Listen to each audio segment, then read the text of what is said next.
I can't forget, I gotta contact my high school. They want me there on the 25th of October. Wow. Yeah.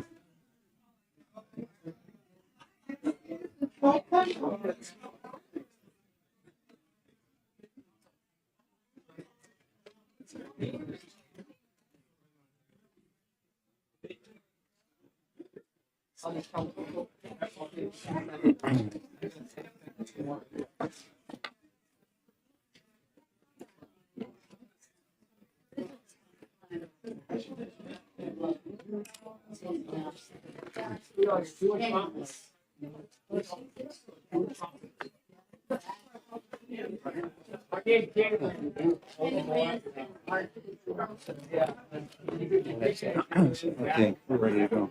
There, he's got his recorder there now.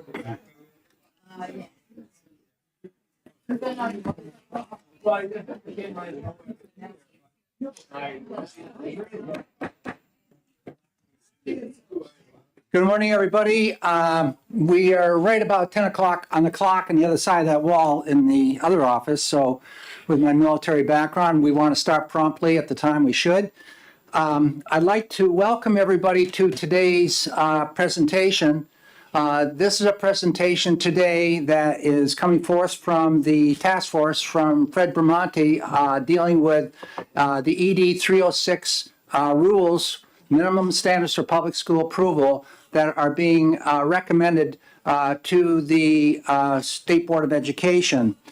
This is a presentation, many of us on this committee right here, Senator Ward to my left and I sat together at a recent presentation by Fred Bramante at the Concord High School. I know others have done it similarly in other locations in the state, and we want to thank you, Fred, for having the opportunity to come here today and also visiting all these other locations when they've been asking for more information on the 306. So today I want to make it clear this is not a public hearing. This is a presentation from the Fred and his committee. There's some committee members, task force members here as well, dealing with the 306. The rationale and reasoning behind what we're doing today is that we have a number of bills which we've retained. We've retained 20 bills in education here, of which we had over 100, and we have well over 100 coming at us for the next session. And it's an exhausting process, but of those which we retained, we've had a number of subcommittee meetings and hearings and full committee of the whole meetings to address these retained bills. Several of those retained bills have linkage to topics and subject areas which are in the 306. And with that, we're trying to find out where we're going, and how are we going to react as a education committee responsible for dealing with issues such as mental health? How are we going to address that, knowing that there might be some changes, or if there are changes, what do we have to do statutorily? So with that, I don't want to take much more time because we are limited this morning. We have a couple hours here.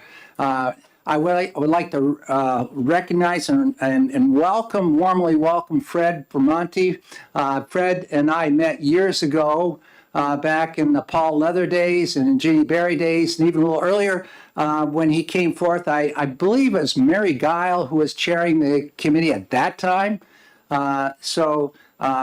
Welcome, Fred. You're on board here. Could you please help us and understand a little bit more about what's going on with 306? Rick, is this being live streamed? Yes, yes, this is being live streamed.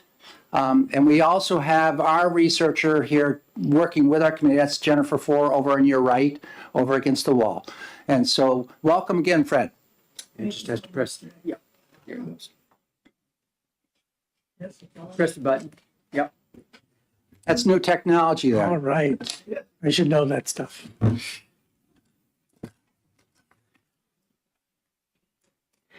First, thanks a lot, Rick, for inviting me. I'm really excited about this opportunity to speak with all of you. My name is Fred Bramante. I want you to know that I'm speaking here on behalf of myself, And on behalf of the organization that I run, the National Center for Competency-Based Learning, I'm not speaking on behalf of the State Board of Education or on behalf of the Department of Education. And certainly some of the remarks will be on behalf of our organization. If you could just speak more closely into the microphone, we're having trouble hearing. I'm sorry, I will do that. Okay, thank you. I'm the past chair of the New Hampshire State Board of Education and current president of the National Center for Competency-Based Learning, a New Hampshire-based 501c3.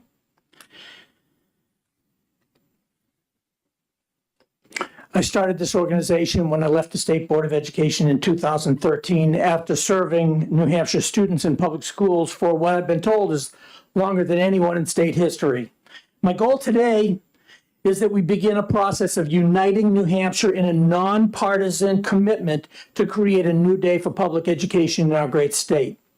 A day when school dropouts are a thing of the past, when the notion of students getting a high school diploma yet still having serious deficiencies in math and language arts is over, where students feel joy in learning and can't wait to get up in the morning to learn, where the word boring to describe school is written about in history books, where we help put our students in a position to earn their piece of the American dream the day they leave our system, ready and prepared to contribute to society, their families, their futures, our state and our country. That is the promise of a competency-based system done well. You may say I'm a dreamer. I'm not the only one. There needs to be an extra effort on the part of all stakeholders in order to accomplish this, and I hope we start today. The traditional seat time model of school did not work for me. In my high school, I finished 206 out of 212 students. I got rejected by every school that I applied to.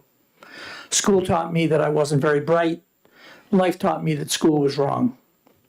Every day in America, 7,000 students drop out of school. This is a national tragedy. I've spent the better part of my life trying to find a better way to do school so that students like me could be successful. I went to college to become a teacher, and from both colleges that I have earned degrees, a Bachelor of Science at Keene State and a Master's in Educational Leadership from Plymouth State, I've been honored with their Alumni Achievement Award. Southern New Hampshire University awarded me an honorary doctorate in competency-based learning. I taught 8th grade science for 6 years in the Stamford, Connecticut public schools. I chaired New Hampshire's assessment steering committee that put together the framework for the original state test. The state board's pioneering work on competency-based learning has been supported by every governor since, Republicans and Democrats.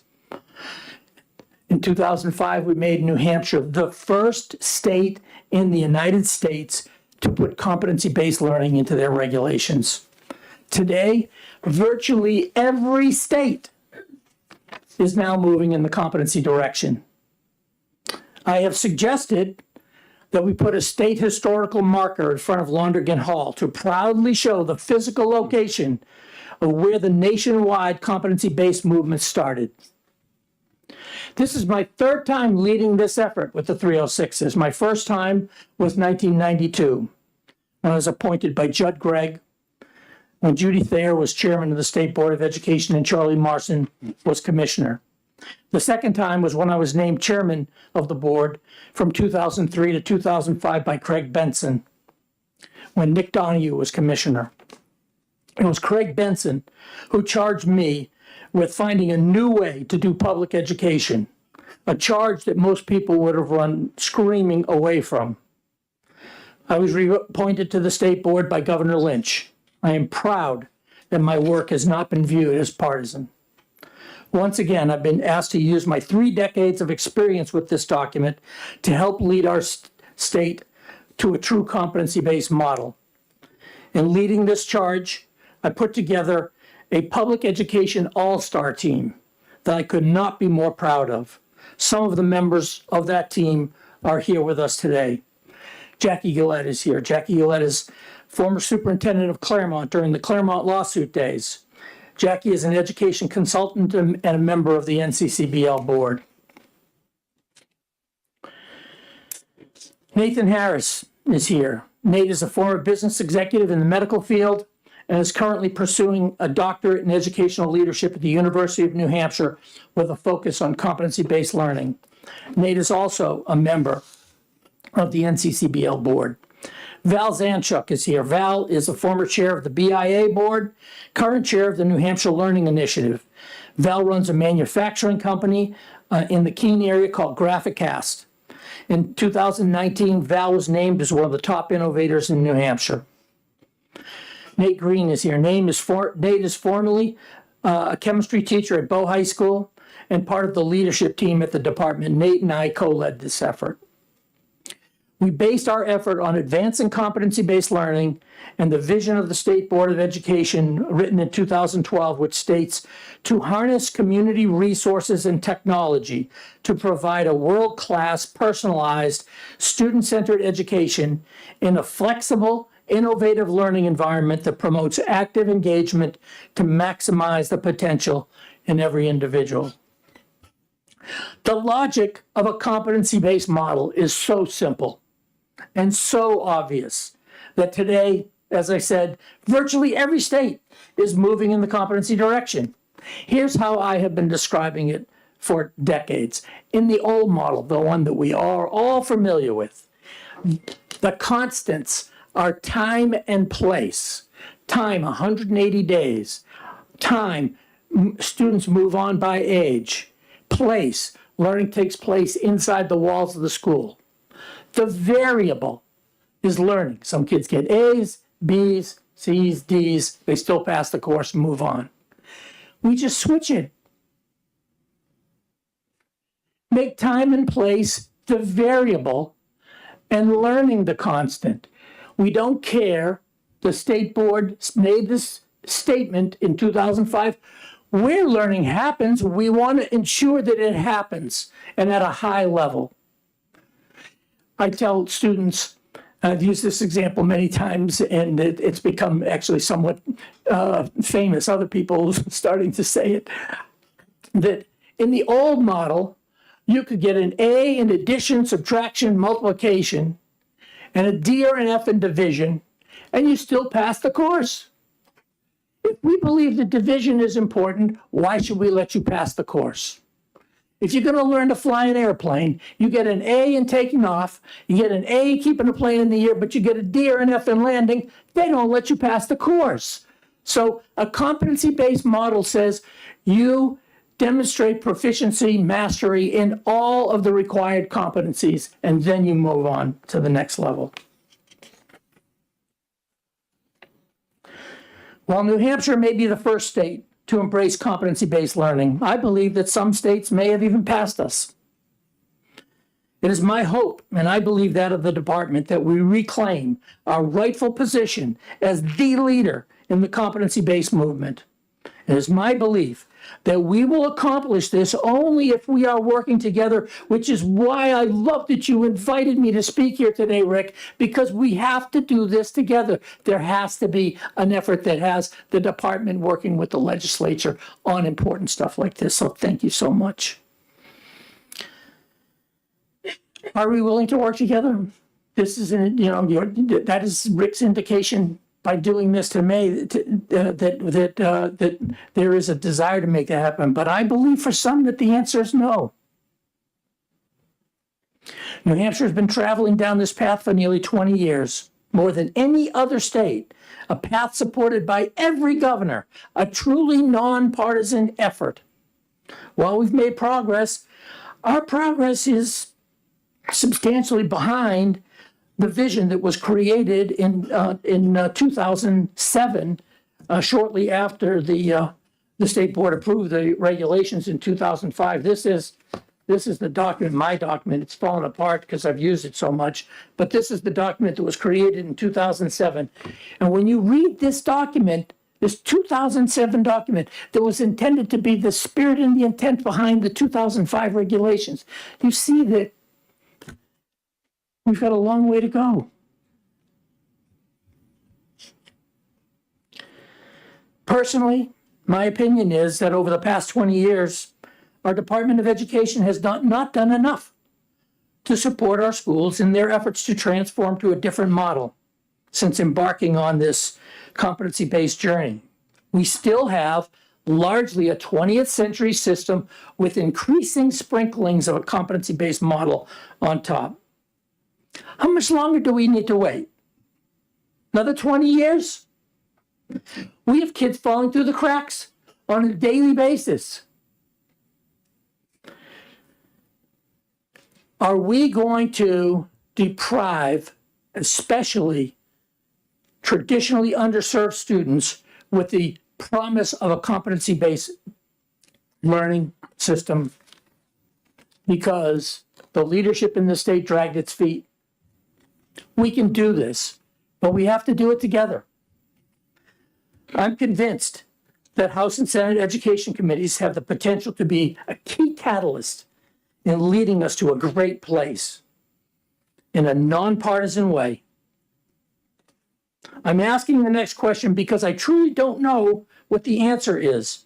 Has our House and Senate education committees actually committed to moving us to a true competency-based system? I don't know what the answer to that is, Rick, whether you guys have done that formally or not. I'm guessing that the answer is yes, because based on Senate Bill 276, relative to career readiness and career credentials, it sure seems like that's the direction that you guys are moving in, and it fits perfectly with what we have been trying to accomplish. But to date, I will tell you that that our team has not recommended putting into the regulations a graduation credit linked to Senate Bill 276. Maybe that's something that House and Senate education committees would like to make a recommendation on.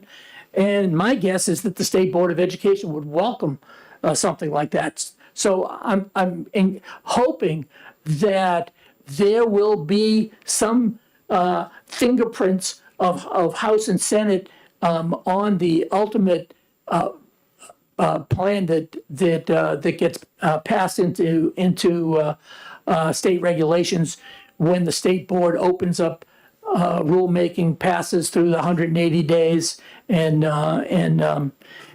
moves on in this piece of legislation, well, regulations, to make it real. So I would love to see that. The State Board of Education is by statute the board of directors for the public schools. In 2005, the board did its job by establishing the direction it believes our state needs to move in, and the whole country is following New Hampshire's lead. But what about here at home? Is it possible that the slowness of the pace of change is in no small part because we have not brought together our state leadership in this great task? As Americans, we need to do this as part of our patriotic duty. I am convinced that America will not be the economic winner of the 21st century if we cannot get our public education act together. And watching the disarray in Washington is discouraging. China has more advanced placement students than we have students. We can't afford to let kids fall through the cracks. We need to get the best out of every student. We will get that if we have a united effort to create a true competency-based model, a model where every student believes that they are learning for their own personal benefit, not for the benefit of the teacher or the school. Since first taking on this task, a couple of things have been made clear to me. First, our public schools and our educators are stressed. I've spoken in more than half the states since we started going down this competency-based path, preaching the competency-based gospel, bragging about New Hampshire. I've given about 1,500 presentations, mostly in New Hampshire. Public education is feeling pressure from many directions. Well, I believe that public education in our state is in better shape than in many. There is considerable fear and distrust. As a result of this distrust, statements and accusations have been made stoking that fear. It has led to angry and inaccurate statements that are not helpful. One organization leader said that in this process, feedback was permitted by invitation only, that the rules have been worked on mostly in secret, and that, quote, generally rules are developed through a series of public meetings with public input from all stakeholders that would include teachers, parents, educators, etc., end quote. One would expect that a statement like this from a leader of a statewide education group would be made by an informed individual. I know that the statements are highly inaccurate because I am the most experienced person in the state with regards to how these rules have been reviewed in the last 30 years.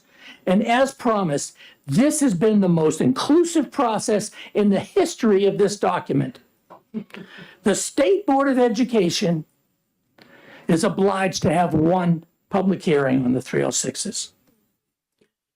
In 2005, as State Board Chair, I decided it would be better to hold meetings on the 306s around the state. We held 5 face-to-face meetings, one in each region.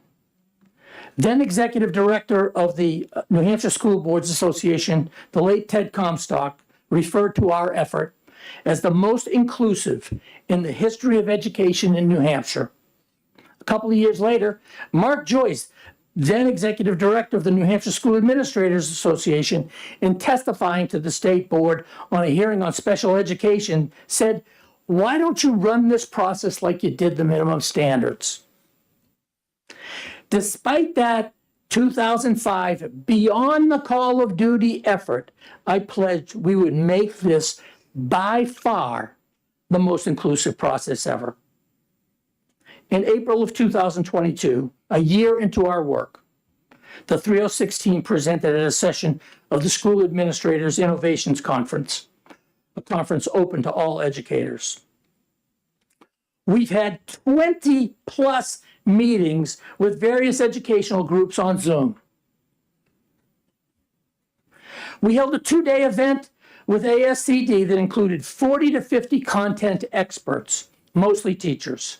We did something similar to this in 2004. We told the School Administrators Association that we would have information listening sessions in any school district in the state that would invite us. I think that some doubted that we would physically be able to do that, despite the fact that I had a serious health issue in 2021, and after 2 years of COVID, Team 306 teammates Nate Harris, Val Zanchuk, and I held sessions around the state in every school district that invited us, nearly tripling the number of the 2005 sessions. From all of these meetings with various stakeholder groups, one of our most productive efforts has been working with the School Administrators Associations, the school leaders who are charged with implementation of the 306s at the district level. The NHSAA gave us a detailed list, pages of their concerns with our first draft. We have spent a lot of time with their leadership, and I believe that we have satisfied their concerns. Let me repeat that. I believe that we have satisfied their concerns. I want to personally thank Nate Green of the department for his fantastic work with Dr. Mark McLean, Executive Director of the School Administrators Association, who, by the way, did his doctoral thesis on competency-based learning. If we have truly satisfied the needs of the School Administrators Association, some might suggest there's a document that's ready to go to the State Board of Education. But we're not there yet. And we're not stopping. Tomorrow, we have a working session with longtime New Hampshire educator, former DOE person who knows this document as well as anybody in the state, Christine Downing. She is here today. And she has been gathering input from 100 to 200 teachers from around the state. And with Irv Richardson from the NEA leadership team, who is a teacher of teachers and who was asked to be on the original 306 team but declined. We're sitting down with them to help us synthesize the feedback from Christine's sessions and from our 40-ish sessions with various groups for possible recommendations to the state board. So, meetings in 2005, 5. This time around, 40. So when anybody says that this has not been an inclusive process, you can confidently say to them, and with numbers to back it up, that this has been the most inclusive effort on the minimum standards in the Department of Education history by far. And if anybody wants to challenge me on that, bring it on. But secondly, and most importantly, in all of our face-to-face listening sessions, it's clear to Nate Harris, Val, and myself that New Hampshire educators believe in competency-based learning. They want it done well. They want the department to do its job in assisting the system in getting to that new model, and we couldn't agree with them more. I can't promise you what the state board will do with our recommendations. I believe that they will say yes to many. So where do we go from here? We believe that this is a historic opportunity in front of us if we do this together. It's an opportunity to create a system of education where we put joy in the process of learning for every student, where we give students the opportunity to play an important role in the direction of their learning, where we raise the bar by redefining the high school credit to mean achieving proficiency with a bundling of related competencies, not just passing the course with a C or a D and moving on, regardless of whether or not you actually learned.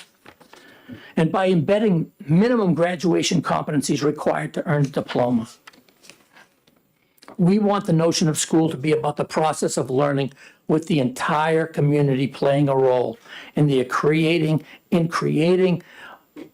multiple learning opportunities, a new and better school choice system inside the public schools. Since we started going down this path in 2005, I've actually been told by 2 private school leaders that they are afraid of what we're doing. It's never been about whether our teachers are doing a good job or not. They were asked to do their job in a bad system, a system that was not based on learning, but was based on seat time, where students moved on to the next level regardless of whether or not they actually learned. 20 years now, we've been at this. No one's expecting a flip of the switch, but what some of us are expecting is a concerted, nonpartisan, all hands on deck effort to make competency-based learning a reality. Let's do this together. That's my Thank you, comments. Fred. Thank you. You mentioned some names as we were passing through our history here.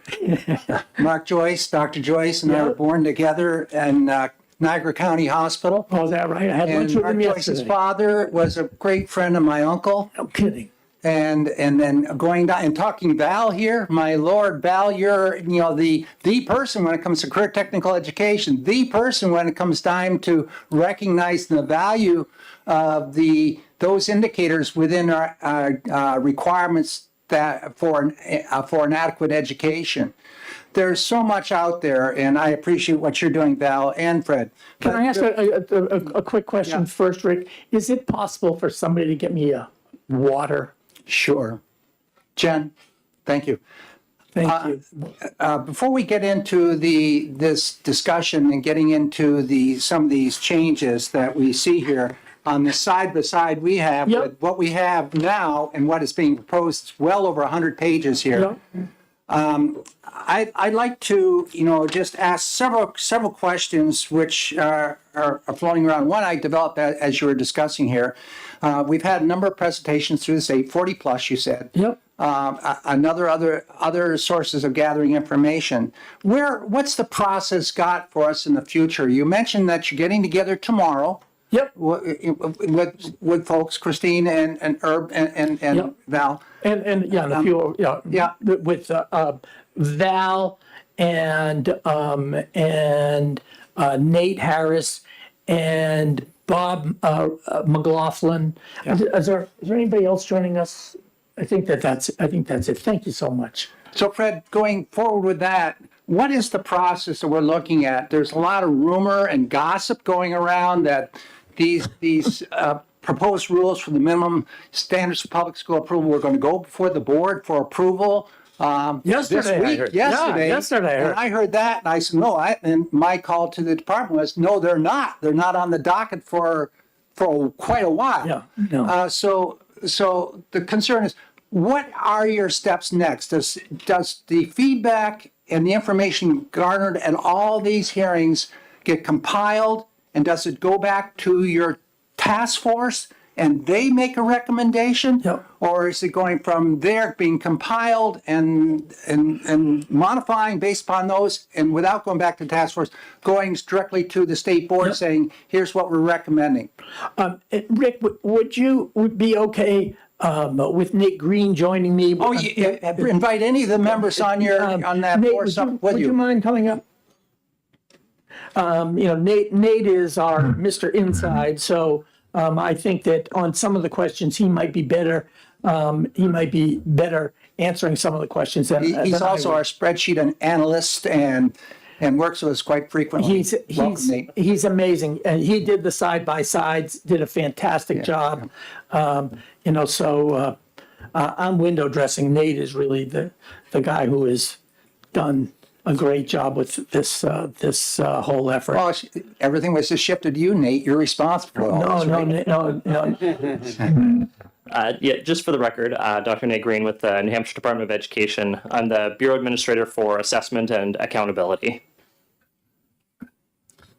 I'll answer the question, Rick. So, and Nate, please chime in if I left anything out. So, what we're doing tomorrow, we have input from all those sessions. We've got some from some groups. The NEA, for example, sent us a formal document like the school administrators did. There's some others that have done the same thing, sending us written suggestions. In Nate's work, and he can speak to it better than I can, in Nate's work with the school administrators, as you can imagine, the school administrators had many of the same concerns that were expressed by other groups. And so when we go through the different recommendations from groups, many of those suggestions have already been dealt with in Nate's work with the school administrators, and ours too. I mean, we all work with them, but Nate put the finishing touches on it. So that's going to happen tomorrow. And so we hope to get, we've got a couple hour session. We hope to get through a good bunch of that, and hopefully most of it tomorrow. And we need to get to Nate that information by next Thursday, I think it is, Nate. Yeah, so I can talk a little bit about just sort of the process. So I know that the State Board of Education wants to be able to take a look at the standards and start to have their discussions around it. In order to do that, it has to be introduced as an item with the state board so that they can begin discussing it. Our plan is to take all of the feedback that we have received, both the feedback that has already been incorporated into the draft, as well as any and all public feedback that's been received by Fred, his team, or has been sent to the department. All of that will be put together and provided to the State Board of Education, along with the draft that is at the current point when we've compiled all that feedback together. As you can imagine, every time we receive a piece of feedback and we take a look at the draft, it's constantly changing. So we want to make sure that we're not providing just a draft, but also all of the feedback that has gone along with that draft. And I would add to that, all the feedback that the 306 team has said yes to. I mean, we at one session we had, I remember we had someone say, well, can't we go back to the old Sage on the Stage model? And that's not going to make it into the draft. So the the team will assess the feedback from various organizations and make a decision which are the ones that we want to actually pass forward for consideration to the State Board of Ed. So what I'm gleaning from all this is that the draft will be submitted to the state board. There's a feedback package here that's not part of the draft that's going to go to the state board. At this So- point in time, yes. So then the task force itself has done their job. In essence, I believe that to be the case. I mean, to me, it's the task force has done its job. My guess is that the commissioner and the department and the state board will probably ask me to stick around through the process for assistance whenever I can help. And just so that everybody, gets a decent timeline on this. So we're looking at getting something to them for their November state board meeting. And if we are successful doing that, which I hope we will be, then it's whether the state board takes any action on that or not, I'm not sure. Do you know whether the state board will take action on that or not, Nate? So just like any set of rulemaking, if the state board takes any action, it kicks off a specific timeline that the state board has to follow. So I know that they want to begin publicly discussing the rules, but it's not something where a draft can be presented and the state board votes and approves the draft. There's a full rulemaking process that would end up being kicked off by that. And I would probably echo what Fred said. My guess is the state board is going to want to have conversations like this one as well with members of the task force and with Fred as part of that. But there will also be public hearings that the state board holds as well. Then Fred and Nate, are there any changes within this package that I have in front of me that are contrary or different from statutory law that exists right now? In other words, you're going to have to take the package from the state board to JELCAR. Yes. They're going to say, is there statutory language which supports what you're proposing to us? Is, for example, definitions, have they changed? And have they changed? How are you going to explain that to JELCAR when the statute says something contrary? That's something that The button. Sorry, I didn't realize button didn't get hit there. Yeah, so that's part of the rulemaking process. We tend to have a number of discussions with JELCAR, particularly something of this magnitude. When you're talking about a large number of changes, my guess is there will be a decent amount of back and forth with JELCAR. Specific to definitions, one of the reasons why there's a little bit of timeline on this now is any rules have expiration dates on them. Different parts of the 306s over the last 20 years have been changed and edited and adopted at different times, and parts of those rules are coming to their expiration dates. Some of them have recently expired, the definition section being one of those. So right now that definition sections in the 306s has actually expired and isn't in the current draft. So we need to move forward with some of these sections because we're hitting up against some deadlines right now with rule expiration dates. Yes, and we've been through that before. Yes. Yes.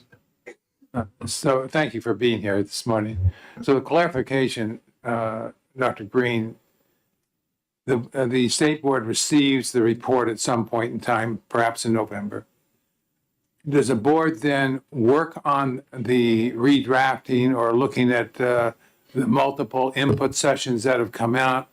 That does not start the 180-day timeline. As I understand it, it's when the board accepts the report that the actual 180-day timeline. If that be the case, then are you saying that there's going to be some time frame within which the state board is going to work on the document first before the 180 days timeline starts? Is that correct? That would certainly be within their purview, yes. I haven't had any specific conversation with the state board or the board chair as to whether they have a timeline for when they want to work on the rules. I know each of the state board members want to take a look at the draft, but I don't know what timeline they're looking at for their work sessions versus when they look at starting it as that official rulemaking process. So we're still unclear then exactly when the 180 days would actually start then. Is that correct? Correct. Okay, Yep. thank you. As I understand it, and Nate, you correct me if I'm wrong, the state board will actually officially vote to enter rulemaking. Isn't that the way it works? So that if they did that, that would start the clock. Right. Yes. Right. Okay, I have Whether one that more question happens, for you here, whether Fred. that happens in November, I And don't then know. I'm going to turn it over to, is Senator Waters with us too, or other members of the committee? I'd recognize, of course, the senator first. But one of the reasons why we asked that you present here today is that we are dealing with three bills this afternoon dealing with mental health. And when I look at the ED rules, 306.40, it identifies health education. And within that, there's subcategories underneath that, one of which is mental health.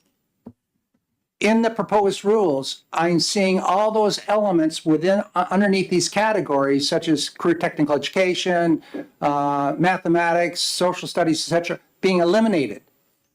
So then we're concerned that what is part of health? How do we write, how are academic standards going to be developed? How are the old curriculum frameworks going to be written to incorporate those academic standards? Now, this is different than the minimum public school standards for approval, which the state board has a responsibility for. But we have concerns that if mental health is now stripped 306.4, then what kind of statutory reference do we have to support the teaching of that in the schools? So that was from an earlier draft. I want to say several months ago. All the program standards that are in the back now, starting from I think right around 306.3, going through to the end. I think the last one was Holocaust and Genocide Studies. All those program areas are still in the current draft of the rules, and they haven't been changed. That's refreshing to hear. So all those subject areas with the elements within remain intact. Yes, the only thing that has been changed is there are 4 or 5 of the subject areas that called out specific areas of assessment. And we have a section within the 306 rules that also calls out assessment. There were some redundancies in those sections. So what we did was we expanded the section in the 306s on assessment. And then in each of the subject areas, we refer to that particular assessment subject that says when you are assessing students, you need to follow all of the regulations that exist within, and I believe it's 306.2 now, these assessment areas. So essentially, that way you're not looking at the business education rules with one set of assessment requirements, English with a different set of assessment requirements, math with a different set of assessment requirements. We tried to take all of that and make one expansive assessment section. Thank you. I would also say that we tried to communicate with virtually everybody that if you have, because our team is not a team of specialists in an area like mental health that you're talking about, Rick, and so many of the other areas, and we tried to talk to any group that would have interest in talking to us about do they have specific things that they would like us to address in the minimum standards. And we did connect with a number of them, and we have information, recommendations from a number of specific organizations that's on our shopping list tomorrow to go over and see about what we recommend to the state board. In these subject areas, we're real concerned when you send teams out from the department to assess whether the schools are meeting the minimum standards for public school approval. With these elements within those subject areas currently there, it's an area which can be asked, what are you doing about this, Mr. School, in ensuring that you're addressing this topic? Without them there, then it's raised considerable concern amongst this committee right here.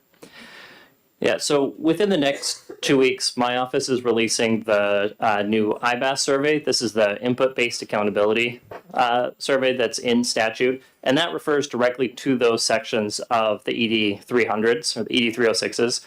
So, for example, when principals go in to complete the IBAS survey, it's going to say, do you have a mathematics program that is consistent with ED 306.x? And they'll go in and they're going to see those program standards they're referring to. And so when we talk about, whether schools are meeting an adequate education for those program standards, that's what the IBAS is attached to. It's attached directly to those program standards at the end of the 306s. Senator Ward, do you have anything? Just a couple of comments. I just took a look at the reading and math scores and science scores this morning, and they are dismal. And I just think that for a state New Hampshire, we have to do much better. There's also an article about the children trying to enter college, and colleges have to be prepared to have a year of remedial instruction in order for these kids to be able to progress and eventually get their college degree. This past weekend, I attended a conference on education and workforce development. And one of the speakers said that we had a very good educational program last century. And he said for us to try to keep those same standards now, 100 years later, is totally wrong. We have to do something. We have to get our kids prepared for the time that we live in right now. I totally agree. Here's what I would say. Once again, and it's somewhat repeating what I said earlier, but in this old model that was created in essence in 1906 at a conference in Harvard, that started this system based on what we call the Carnegie Unit, that was based on time. It was not based on learning. And it was in many ways a sorting mechanism to figure out which kids they thought were smart enough to go to college, and the other kids will just send them into the workplace or into the military. And it really did not assure learning. In a competency-based model, if we're doing a real competency-based model, then you don't move on until you demonstrate that you have actually learned. And that learning, if you're doing it, if our schools are doing it right, is not about you can pass the test on Friday and then you forget it 2 weeks later. It's about truly mastering becoming proficient in whatever the required competencies are, and that means that you can use that information in known and unknown situations in the future.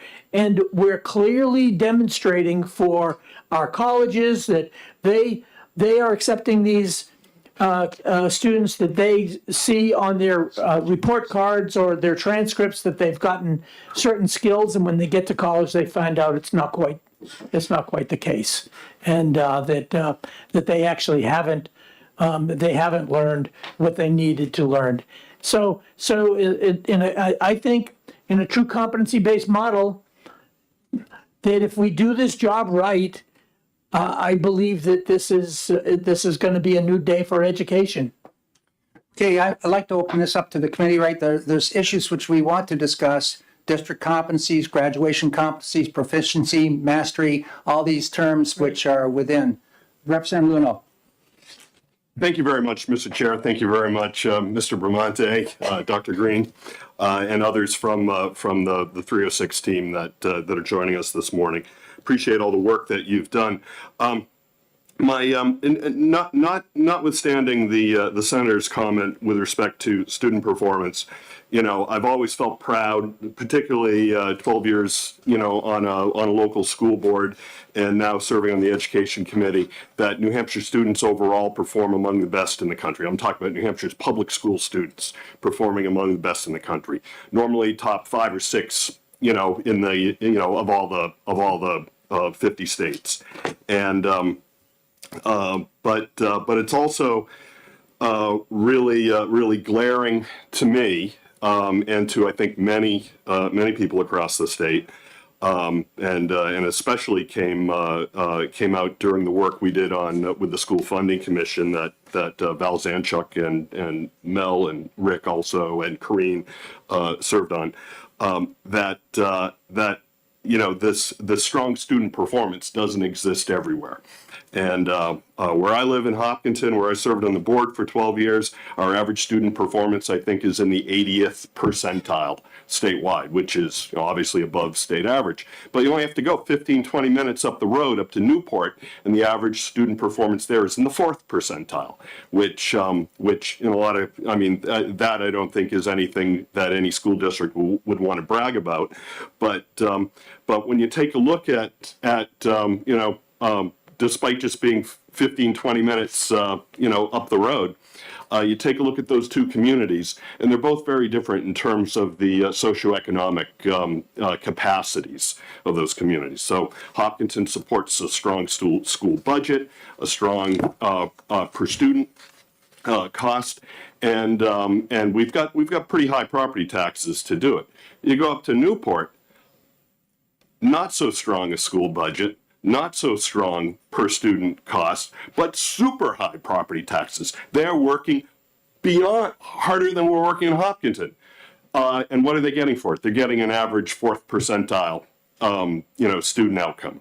And so I think when we take a look at student performance across the state, there's a lot of factors that go into it, and certainly the minimum standards would be one of those factors among a lot of different factors that play into to how well students learn. But the question that I have for you is really more process oriented along the lines of what Rick was started in on. I think Rick would probably get to this question too, but under the section of law that defines the substantive educational content of an adequate education, which the 306s lean on to as part of the rulemaking process. In Roman 4 of that, where it talks about the minimum standards for public school approval, one of the provisions in statute states that the state board shall not amend any existing academic standards and shall not approve any new academic standards without the prior review and recommendation of the Legislative Oversight Committee established in 193 C:8A, which Representative Ladd is the chair of, and I serve on that. So my question is prior to the state board's approval of any proposed rule changes and beginning this 180-day clock, what is the board's plan for bringing these before the Legislative Oversight Committee? So I can say that I've spoken several times with department attorneys regarding that particular provision and what the process will be for noticing the oversight committee when the board gets to that point. I think there needs to be some kind of formal process for when the board starts theirs and then sends a notice directly to the oversight committee. Exactly how that works or what the notice will look like, I'm not sure about, but it is something that has been discussed, and I've brought it up with our attorneys at the department to make sure that that process moves forward. So just a follow-up, and thank you very much, Dr. Green, for that. So would that take place prior to the approval of the rules and the 180-day clock, JLCAR clock, or would it take place prior to that, maybe after the board has seen the rules and then prior to acting on them? So where it starts, I'm not entirely sure, but I think it would have to occur. It would have to occur before any kind of approval would move forward, or before anything would be able to be sent to JLCAR and work done with OLS. Okay. Because I think there needs to be some simultaneous processes going on there, where you need both the approval of that oversight committee of any revisions to the standards, as well as the approval from the state board. I haven't been involved in what that process looks like and working with both the state board and the oversight committee, which is part of why I've sort of punted that over to the attorneys to say, there's a legal process here that needs to be figured out because it's in statute. Right. Yep. No, I appreciate that. And so I would appreciate it if this committee could maybe receive some,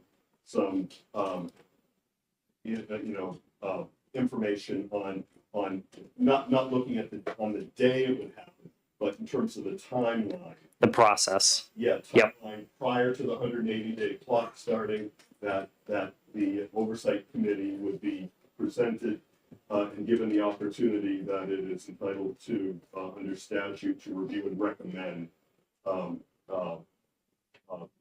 any changes to rules. That makes sense. Great, thank you very much. Just to interject on that one, as I spoke with Representative Myler and Luno this morning, the next step for this committee would to throw the ball to the Legislative Oversight Committee. And we will be in contact with you regarding that. Further, Representative Myler. Thank you, Mr. Chair. I've got a question and a statement. Dr. Green, when did you say that the new draft is going to be available? So we're looking at the November. Oh, thank you. We're looking at the November state board meeting. It's always the second Thursday of the month. I believe that's November 9th. So that's when the new draft will be available for those of us to look at it then? Yes. Yep. Okay. And all of the public feedback as well, because that would all be anything that we submit to the State Board of Education becomes a public document. So that's available as part of their agenda and materials. My statement is kind of tough that I'm about to make. I've been on this committee for 12 years.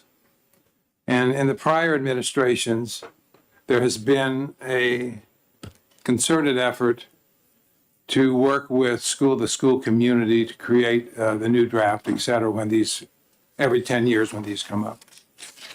You need to know that there are some of us that do not have a trust in the Department of Education. It has not, frankly, the leadership has not reached out in the past to school leaders, to teachers. It's been pretty much single dimension. I know Fred has tried to engage more and more people, so the concern that I have, frankly, is that when the public statements get put into this document, what the state board will do, because frankly, the state board has not listened to the volume of voices that have been there in its presence. And some of the decisions, frankly, most of the decisions they've made have been contrary to those who work in public schools on a day-to-day basis. Representative Myler, I want to be very careful here because this is an issue we're dealing with the group, the task force, and what they're submitting to the State Board of Education, not to the department. I understand And that. And so- my point is that I want to make sure that the department understands that there are people out here who are watching this very carefully. And the response that the department has to this recommendation that's coming from this committee is going to be sorely looked at. And hopefully that the history that the department has will not continue and will take the input from the community and from the various groups seriously in a way they haven't in the past. Once again, this has gone on the road for 40 type presentations plus working groups. I recognize that in being at one of those hearings at Concord High School, I saw folks saying, we have a concern here, here, or there. I am just hoping that those recommendations will go forward, as you've mentioned, they would. And it'd be good if it went back to the task force too. And so the final draft that goes to the state board would be from the task force, not from some on the task force, but all the task force or by a vote of the task force. I think that would be a wonderful thing to happen. Let's take some of the time we have remaining here, because there's another hour here, to really get down into, and can we have a brief discussion, Fred, on some of the issues that, I alluded to, the definitions of competency, proficiency, what is the minimum bar that we're going to have to say that a person is competent? Is that going to be discussed and decided by the local school district in terms of, or is it going to be as a direct result of the statewide assessment and where they show up on that, which we don't give to all these subject areas? And we're going to have these standards applicable to areas such as health. So how does a district know how to define what that bar is for a graduation competency, for a district competency, and also to be aligned with our academic standards. So one of the things that I think is one of the more significant changes in the document, and this was really pushed pretty hard by the School Administrators Association to have a set of graduation competencies. What does it mean to graduate from a New Hampshire high school? And so what our team did, led by Brian Stack, who was then the principal of Sanborn Regional High School, and David Ryan, who was the superintendent of schools in Exeter, is they looked at different standards, competencies from a number of states, and they drafted a grouping of competencies for broken out by subject area. So from a math standpoint, they had a set. When we had Nate ran it, but we had a 2-day session in Laconia Middle School with 40 to 50 content experts. We wanted to show them, because they're the experts, not us. We wanted to show them what we had come up with, and I spoke to them, and I said to them, okay, so we've put these together for you to look at as a draft, but you tell us, are these the right ones? Do they need to be changed? Whatever you think that they should look like, we're very interested in seeing that.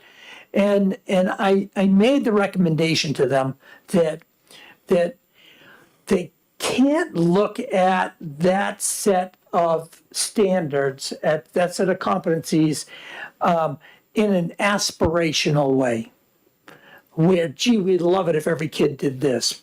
Because we're saying these are the graduation competencies. Here is a bar by which we want every single graduate from a New Hampshire high school to get over, in math, in language arts, in whatever. And you can't set it so low that it becomes a joke. So what is that sweet spot that we are willing to say, this is what a New Hampshire graduate knows and is able to do. This is the minimum of what a New Hampshire graduate knows and is able to do. My sense is that is a raising of the bar. That alone is a raising of the bar. Because I guarantee we've had kids that have graduated from high school, not just in New Hampshire, but all over the country, that have been, not meeting some important areas.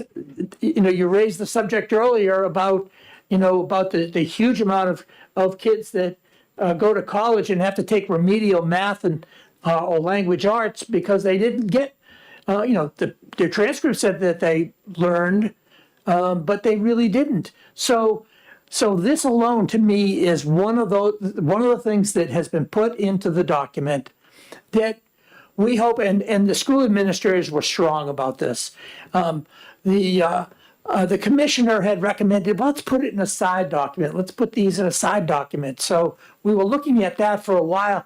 The superintendents came back and said, if you put it in the side document, they won't pay enough attention to it. It's got to be in the 306s. And our team, the 306 team, was like, we kind of agree with the superintendents. So we went back and forth, and ultimately it's in the document. So that is one of those things that I think is important. In definitions, on definitions of competency-based learning, this was actually from Mark McLean. He said, why don't you put the definition from the Aurora Institute, which is the organization recognized around the country as, either the leader or one of the leaders in competency-based learning, why don't you put their definition under, in the definition section for competency-based learning? So that's what we did. We put that in. So it's becoming, it's clear, it's going to be clear to everybody, this is the direction, this is where we're going.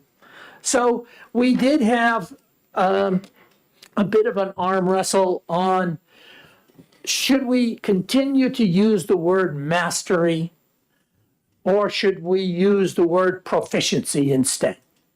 And I think our team felt that the education community would like the word proficiency better than the word mastery. And we made the change in the draft, and we defined proficiency as a minimum level of mastery. And when we've kind of marched it around to in the listening sessions, we really didn't get a lot of support for it. I mean, it was kind of like a 6 of one, half a dozen of the other. I don't think that a whole lot of people cared. So I'm not sure where that one ultimately ends up. Those were the ones that I thought you were addressing, but I'll gladly address any other stuff that you want that I think are significant elements of the minimum standards. Are there any questions for Representative Cordelli? Thank you, Mr. Chairman. Thank you all for being here, the whole task force. To follow up on the graduation requirements. Yep. The recommendation will be part of the draft that you present on November 9th, I take Yes. it. To follow up on that, We really didn't get pushback on it. that was It was like that. That was not an. We got pushback on some things. We got pushback on a number of things. As anybody, Rick or Mel or Dave, and you guys actually came to sessions, and so you saw there was pushback. So we got a whole bunch of things we got pushback on. That was not one of them. Right. I was just curious about that because we often talk about local control and all, and I'm wondering how local school districts will feel to a state set of graduation competencies, because we've had legislation last year and will again this year about early graduation and what is the bar? How do you measure to allow someone for early graduation? But I guess this minimum set of state competencies would accomplish that. Again, the superintendents felt strongly that when are we going to finally say that if you are a graduate from a New Hampshire high school, that this is what you know and are able to do? When are we going to say that? Because we've got, in essence, 100 different school districts, SAUs, that could have aspirations all over the place, and we are the Granite State. Are we, are we acting as a team philosophically in where we are going? It doesn't mean that everybody's doing, how anybody gets there. That's their job. That for the local leaders to figure out what it is that they are going to do in order to make sure that they get their kids over that line. I feel good about it. Is it possible that we set those standards and give flexibility to school districts if they want to alter it? Then then they have the opportunity. Well, it's a thought that certainly makes it possible for something like that. Thank you. Just wondering also, how do you envision moving towards a system like that of having a state minimum set of graduation requirements? What is the process timeline for moving to something that's considerably different than what we do now? I think, generally speaking, that the school leaders are going to like it. I mean, that is the impression that I got from working with them. So I don't know that, I said earlier that, that our education community has bought in. I am absolutely convinced they have bought into competency-based learning. They want to do it right, they want to do it well, and they want the State Department of Education to do the best job possible in assisting them in getting to the place that they feel that they need to go. It's going to take work. I believe that, and I'd like to have Nate speak to this a bit, because I believe that the department gets it, that they're going to have to do more to assist districts in moving in the direction that we're trying to go, which in reality is not any different than the direction in 2005. We are not trying to move it in a different direction. You read this document, and I had, because I'm a pack rat, I happen to have a bunch of copies of this left over sitting in my closet. When we first put the team together, I sent everybody a physical copy of it, and then asked them to read the key 21 pages and get back to me with their thoughts. And it was Val that said, you could really take the 2007 date off of this document, put in 2021, and it's largely the same thing we're trying to accomplish. So it's not new in the sense that we are handing them this new goal, this new direction. No, it's the same direction that the state has been trying to go in for 20 years.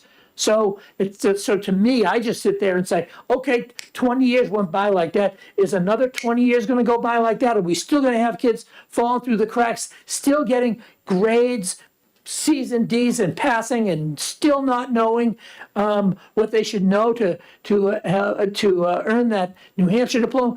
I mean, at some point in time, all of us have to say, we're going to build the best competency-based model we can. We're going to do this as a team, and that team is. And we're not talking about forcing anything upon anybody. We're talking about we get the New Hampshire community, education community together. I believe that their leadership wants this as bad as any of us do, and they want flexibility in how they get there. And so I think, I am feeling good about where we are right now, especially with the way that talks have been going with the School Administrators Association. Nate, do you want to add anything to that? Yeah, I think regardless of, any of the changes that go into the minimum standards, one of the things that we recognize, that my team recognizes at the department is, there are things that we need to be doing better at. We need to be doing better communication directly with the field and with schools. We need to be providing more direct technical assistance and support. When Representative Luno talks about the differences in Hopkinton and Newport, we see that in the data at the department as well. And what we can be doing more of is looking at where we're putting our resources as a department. It doesn't necessarily need to be that we're providing the exact same level of support to every school and district, but what are the schools and districts that need more support, and how do we get the resources from the department into those schools and working directly with those teachers, with those school leaders? So I see any kind of changes in the minimum standards as, once we get to that point, once we're through the whole process, what gets approved by the state board, we have to be able to provide support and technical assistance directly to schools on what those rules are and how they're being implemented. And it has to be a partnership between the department and the schools to get it done. Further questions? Yes, Representative Ellison. Thank you, Mr. Chair. Thank you for taking my question. During all of the discussions with the task force, has there been any attention paid to physical capacity here? I mean, we're talking about the department will have to do more. We'll probably need more people to do more. I think local school districts, in terms of changing, will have to do more, and that there's a fiscal implication here. And it may not be under the purview of the task force to deal with that, but it would seem to me that shortly, very shortly, we're going to be looking at a dollar sign, and we'll go from there. And as you are aware, the dollars are scarce. But I'm just wondering, is there any consideration about that? First of all, I want to apologize because I was about to say, well, you know, Art, but then I recognized that, you know, I said Rick and Dave and Mel. It's like, I apologize. I should be saying Representative Luno and Representative Myler. So anyway, my error. And so Representative Ellison, I will say that we did have conversations about capacity, about money. One of the things that we did that got rejected, which we did on, this is interesting, we did it on purpose, okay? We actually sent something to the department that we knew was going to get rejected. And that was reducing the load for guidance counselors. And we knew they're going to say no. I mean, they have no choice. It's an unfunded mandate. But all of us, our team wanted to make the statement that you know, that standard was probably created in the 80s. And when we look at the state of mental health that you were talking about earlier, Rick, I'm sorry, Representative Vlad, drug issues, so many issues that our kids are dealing with these days, that the load on guidance just seemed like it's not right. So we sent a recommendation over, knowing full well no one's all upset on our end. We knew it was going to happen, so it got rejected. We also put into the document something that I'm really upset that is going to get taken out, and that is, or maybe already has been taken out, the idea of personalized learning plans. We wanted personalized learning plans. And the school administrators all pretty much said, you know, nice idea, but it's not a flip of a switch. That this is not that easy to do. And there have been some states that actually have gone down that road and done it successfully, and others that have not been successful at it. So the school administrators agreed that once we're past the minimum standards, that we get together and have a statewide conversation on how do we do personalized learning plans. I want to correct a little bit of that. Not that the department rejected it, but there were several ideas that were put forward as part of the minimum standards. And then the department did a fiscal analysis of what it would cost districts to put that into the minimum standards. And then it couldn't move forward without some plan for then providing for schools to be able to provide for those costs. And it's not within the purview of this task force to be able to raise and appropriate funds for schools. So I want to correct, the department did not reject it, but recognize that some of the ideas to be put forward would have had a price tag of a few $1 million, and that recommending that without also recommending a process by which schools could raise those funds was not part of what this task force could do. Okay, I'd like to just interject here a little bit. I've been down this road in education myself as a school teacher, as a school administrator, principal. I can remember when we had to teach the difference to a fourth grade student, the difference between a number and a numeral. They didn't know. And, you know, that wasn't our primary interest in teaching mathematics and getting these competencies across. And I have a real concern, and we also had IEPs and IPs, individual plans. Teachers became managers of paper and less time in the classroom teaching. So that, and I'm sure Representative Myler will agree in that, that dropped by, seeing that it was not a really efficient use of teaching instruction in the classroom. So my concern still lies with these competencies. We've had competencies written in statute for many years now. And we do know that there are some students that move from one school to another. They have taken a course in the previous school, but it's not in the scope and sequence of curriculum offerings in the receiving school. They're made to take the course again. They don't have the option of taking as they should, according to your rules. There's 43 courses each school is supposed to have, high school wise. They're supposed to have competency assessments to determine that. Do schools have this in place, or is it something that just hasn't happened? And some are doing it. I've been to some schools in the state where they're on board. They're doing this, and it's working. Other schools are not. So what's being done to make those schools that are not accountable for what we already have in statute? So I think the times where we've seen that have been really when a student has taken a course at VLAX. This tends to be the most common thing. And then they bring that course back to, say, their public resident district that they might be attending. I know, and I believe it was not last year, but 2 years ago, there was a statute that was passed that required schools to accept the credits from any other approved school within the state of New Hampshire. Since the passage of that statute, my office hasn't received any complaints of that occurring with students. I'm not saying it's not occurring, but we were seeing a frequency of complaints prior to the passage of that statute. And since then, we haven't seen that. Val and I saw it in the career technical education where a student couldn't go to a CTE class simply because that one math or one science course was offered at the same time. And even though the courses or the program they were enrolled in at the CTE taught the same competencies, we finally got something done where there's an agreement between the sending and the receiving. But I fear that we have some schools that don't have these competencies in place. For the kid that moves into town and said, I took Algebra 1 in junior high school because I had pre-algebra in the 6th grade. That's occurring in places in our country today. But you get to that receiving school, oh no, we only teach Algebra 1 to our freshmen. If you take it in the junior high school or middle school level, you're math immature and you're not going to get it.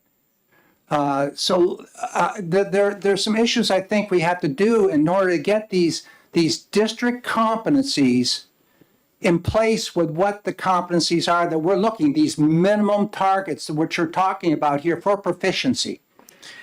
Absolutely. And I think really what I see you describing is a 20th century system. And, in a 21st century system, that student should be able to, in any way, prove that he or she is proficient in those competencies and be done. They should not have to, be forced to go back in and do a course all over again. And if they're missing, let's say that there are a handful of competencies that are required for a particular course, and they're clearly proficient in 4 out of the 5 of them, well, they should not have to go do the whole course. I have no problem with the school saying, we're not giving credit until we know that you're proficient in all of them. And so you can do VLAX, we can, here's a number of ways that we can approach the deficiency and ensure that the student gets to where they need to go in an efficient manner. So I think that some of those same frustrations lots of people have about the deficiencies of the old model, but I think in a competency-based model, if it's done well, that stuff should be addressed. Did your group address the issue then? Do the schools have in place a competency assessment or review to decide, yeah, they got these 4, but they're missing this 5th one. So we can make that 5th one up and you'll get credit for this course. Do they have the competency assessments in place to make this work?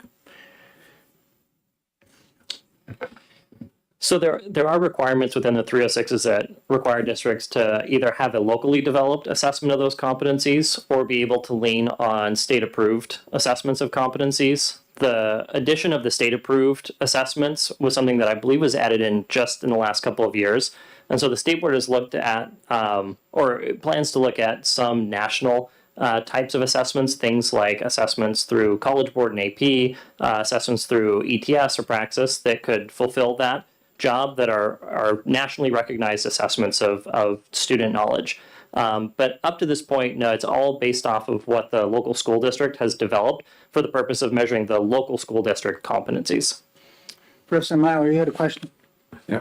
Fred, I think you should be congratulated in attempting to go out into the field and get information. And it sounds to me in your testimony this morning that your intent is to try to engage more individuals in the next several days before the final draft.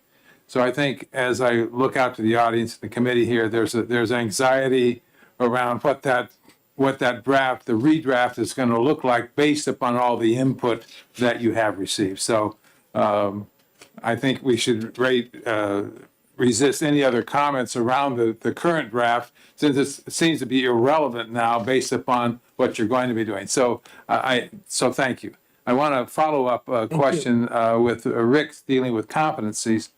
One of the issues here with your competency-based education is that obviously there will be opportunities for students to receive that competency outside the school. The question that I guess I really have is, how do you make sure that there's quality in the same rigor that you would have in school for a particular class? How do you ensure that that same quality and rigor will take place in an experience, a learning experience for a student in an outside system? What's your sense of how that's going to take place? My sense is that that will be done at the school level. And, you know, I wish I could say that, you know, just doing it the way we've traditionally done it is good enough. I don't think it's good enough. I mean, I would like to think that if we're really understanding at the local level what it means to have to be proficient or have mastered the competencies, that somehow this student has to demonstrate that he or she knows this in a way that they can use it in known and unknown situations in the future, and they're not going to just forget it 2 weeks later, like so many, including me, did with tests, where you studied for the test, passed the test, and a couple of weeks later forgot so much of it. That to me is not good enough. So I'd like to think that whatever we're doing is holding kids to higher standards. If to me just a competency-based model alone is holding students to higher standards. So that how each school deals with that, I'm not sure. What would you add to that question?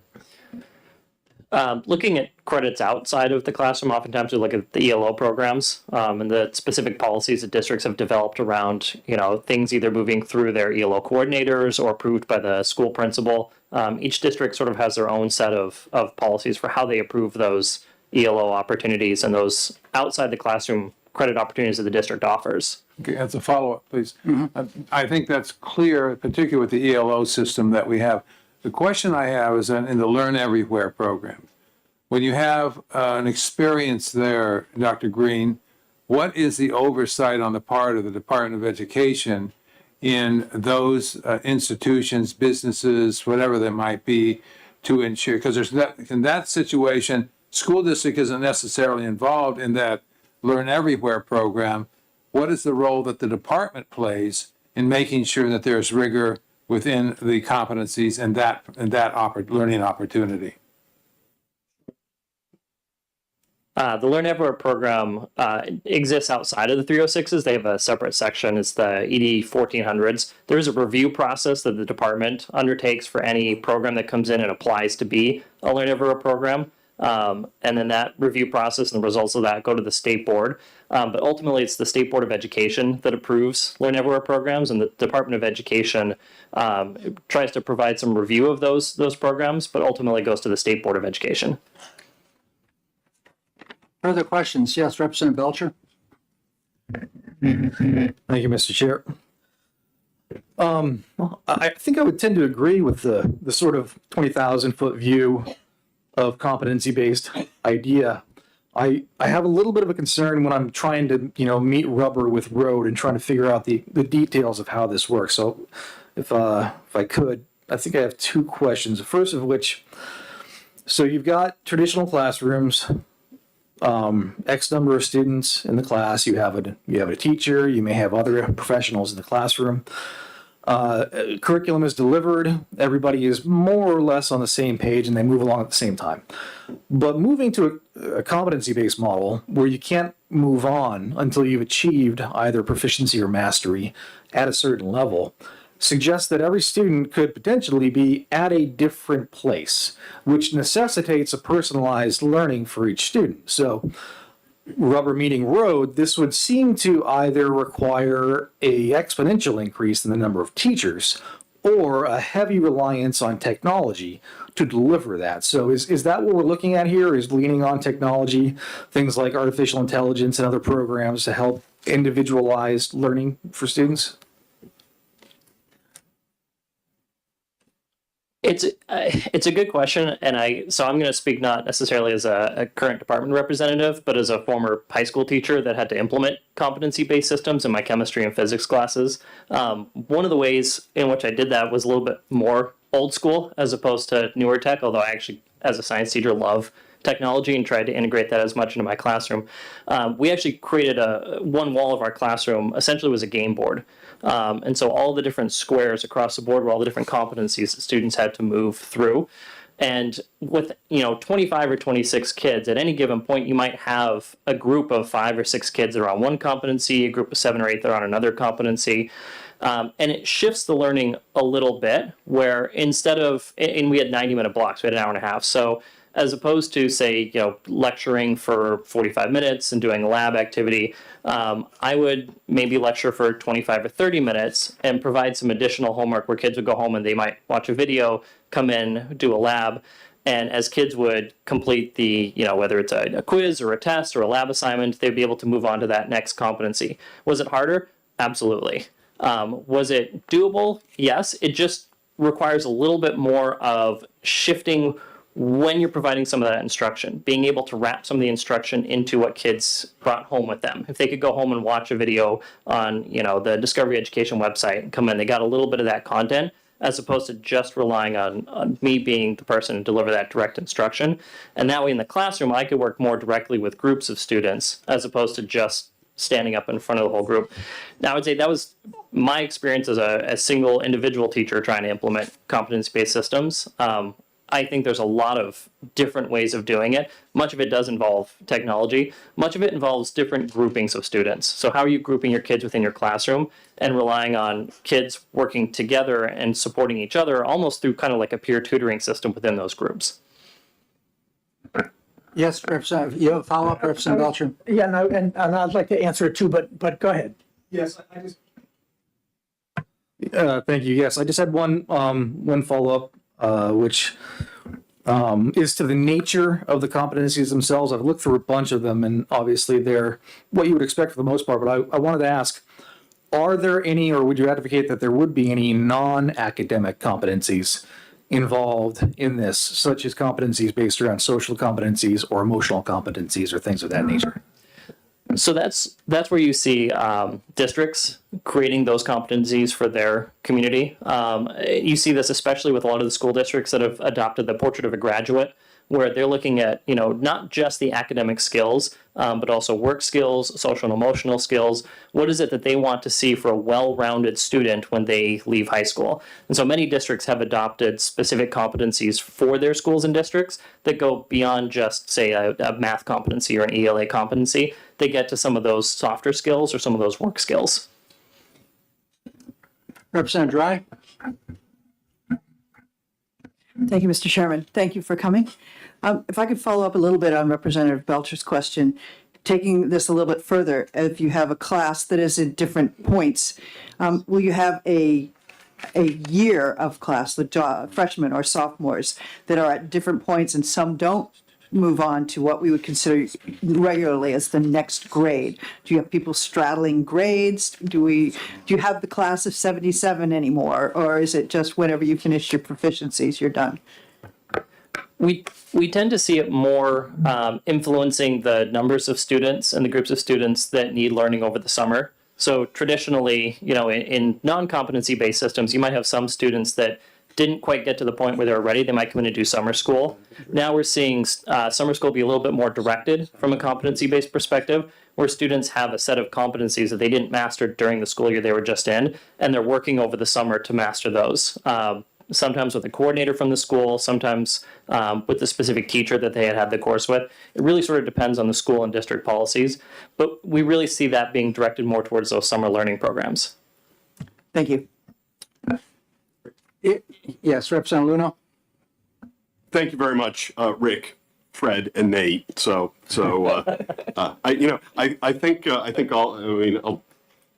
Rick really should speak for all of us, but we probably don't take ourselves too seriously, but we take the work very seriously.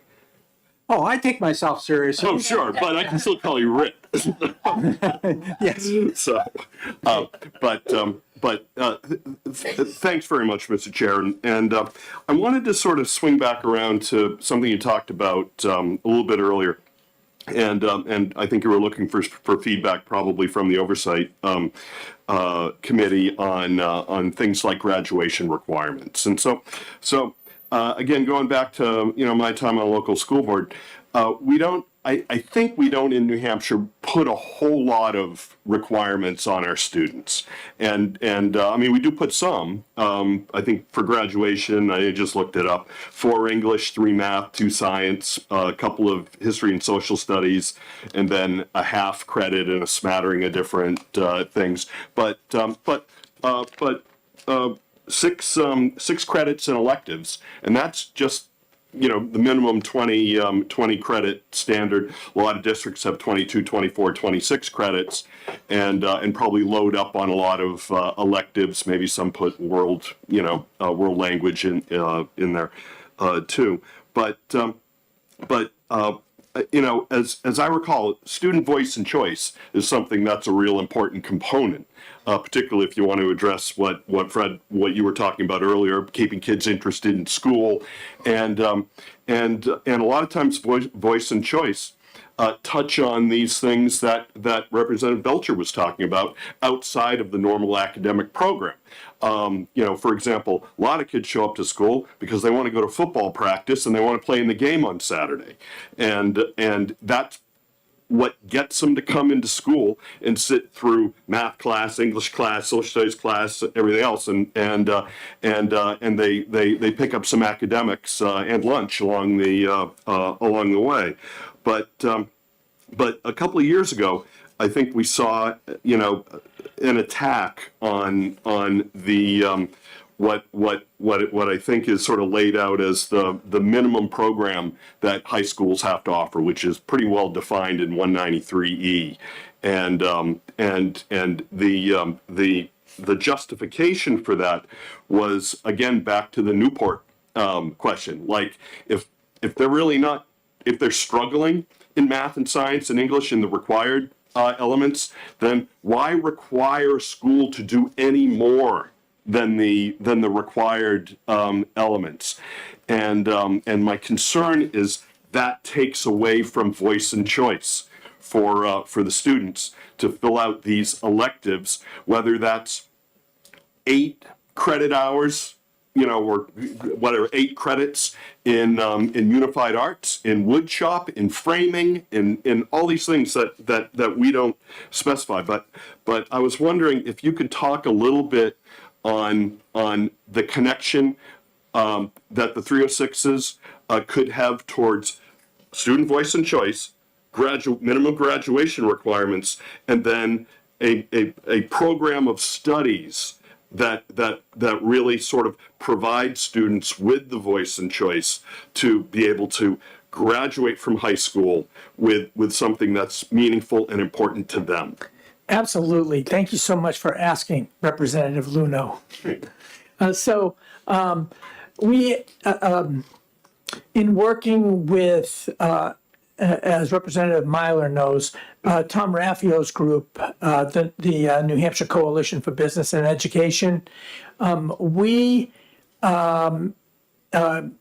organization kind of brokered an agreement between the coalition and the School Administrators Association on a new vision for high school.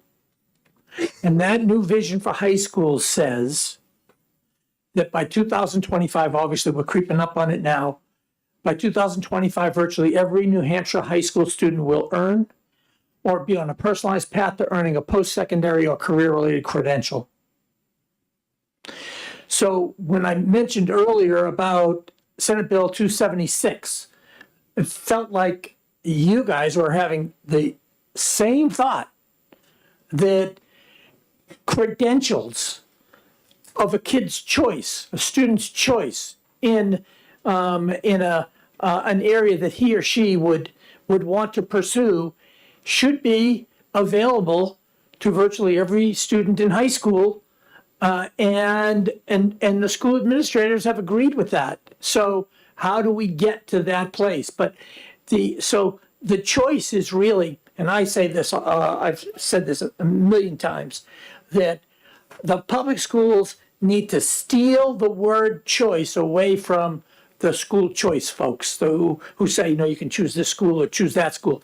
The way I frame it, it's like, that's 20th century thinking on school choice. 21st century thinking on school choice inside of a public system, and you can have limitless opportunities available to you.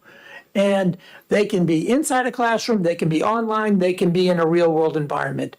Not possible if all we have are traditional classroom opportunities. So when I say that I want kids waking up in the morning, they are so excited, they can't wait to get to school. It's because they're pursuing stuff that they want for them, not that the school wants for them, but that they want for them, that they see that this is something I can use to help me pursue my life path, whether it be college or career, that we get that done in high school with kids actually earning credentials that are, and I've said it a million times, you tell me you have a high school diploma, I have no idea what you know. I have no idea what you know. You get a high school diploma. If you tell me you have a welding license, I kind of have an idea of what you know. You tell me you have an associate's degree in something, I have an idea of what you know. You tell me that, you have some kind of a credential. This institution certifies that Joe Smith has achieved the level of such and such, hang it on your wall, frame it. Can't take that away from me. I can take this out and get a real job. That to me is the direction that we need to think about, giving that opportunity for our kids. And I will tell you, when our kids start pursuing their passion, the things that they want, because we've done the right job harnessing all of the assets of New Hampshire, the businesses, nonprofits, talented individuals, folks that have the opportunity and the desire to provide something exciting for our public schools, then we're going to be someplace special. I've often said, you go down, the way to tell if we're there is you go down on Elm Street in Manchester and you grab anybody off the street and say, how do we go about educating our kids here? The way they'd say it now, well, we pick them up in the bus in the morning, we take them to school 180 days, blah, blah, blah. Okay. When that can change so that the average person on the street can say, the entire community participates in the process of education. Our professional educators coordinate it all. And it's driven largely by our students. With their interests and dreams, they are given the opportunity to pursue their own paths. That's when we'll know we have to me, a real system, a real competency-based system, a system that is going to serve our kids. We're a fair way from there. To me, that's the only way we get there is if we all kind of go, and maybe you'd shape what I just said differently. That's fine. Let's all get together and come to an agreement on what that thing is going to look like, and then let's all pursue it in a way that's the kind of education we're going to offer our kids. And to me, that would be exciting. Quick follow-up. Yes. So thanks, Fred. But isn't that happening already in a lot of places between expansive program studies, ELOs, and things like that? We are getting down the path that when I handed this out to the team and I asked them their thoughts, I asked, how far down the path do you think we are? I mean, with this 2005, 2007 vision. And the team answer was, and it's somewhere in the 20 to 25% of the way there. Not every school. Some schools much farther down the path. Others even be behind that. But so, excuse me. So, I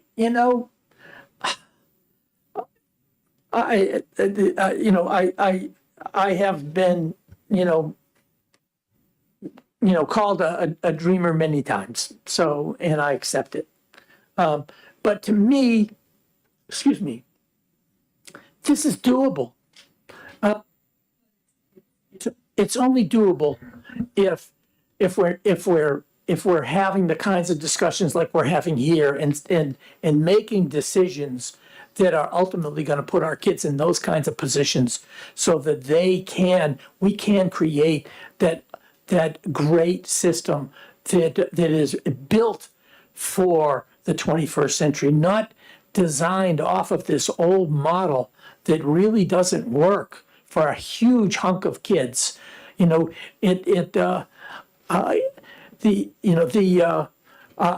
was lucky.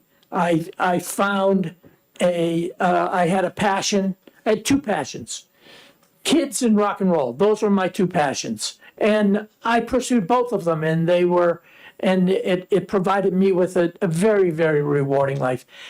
Not every kid who finishes at the bottom of his or her class like I did comes out in a good spot. A lot of them, the thought that they're not bright, it becomes a self-fulfilling prophecy, and they just don't think that they're special, and so and maybe don't pursue the kinds of things that they might have if they only were put in a position to be a star in whatever it was that they wanted to become a star in. I became a star in the rock and roll business, in musical instruments, and but it was something I was passionate about, and and it worked for me, and it changed my own vision of myself because I thought I was dumb, and after a while I started thinking maybe I'm not as dumb as I thought. And we've got to make sure that we have a system that is not designed, and to me, this is the system we have. It is designed for kids like my wife, who want to sit in a classroom, listen to the teacher, take great notes, get an A on the test, get the gold star on her forehead. That's what she did, and she loved it. She's still a teacher, and a great one. But for kids like me, that didn't work. And so how do we have a system that works for every kid? And that's what I am hoping, that together we can all agree on what this looks like, on what the shape of this looks like, and I believe this is doable. I absolutely believe this is doable, but it's going to take leadership. It's going to take a concerted effort and a belief on everybody's part that we can pull this off. Okay, I have a question, and then Katie, I'll get to you. I'm still a little bit concerned about who establishes the proficient level. I'm a U.S. history teacher, let's say, and there is no statewide assessment in those areas. We have it in reading, language arts, writing, science, mathematics. That's it. So I am going to have to develop that district level competency, or am I not? Where do I find the state competency, the proficient level of competency for U.S. history? Or do I write my own competencies? And every teacher here is going to write something different. And then you have schools that are accredited here with the New England and NECHI, and you have another one over from the Northwest Association of Schools and Colleges.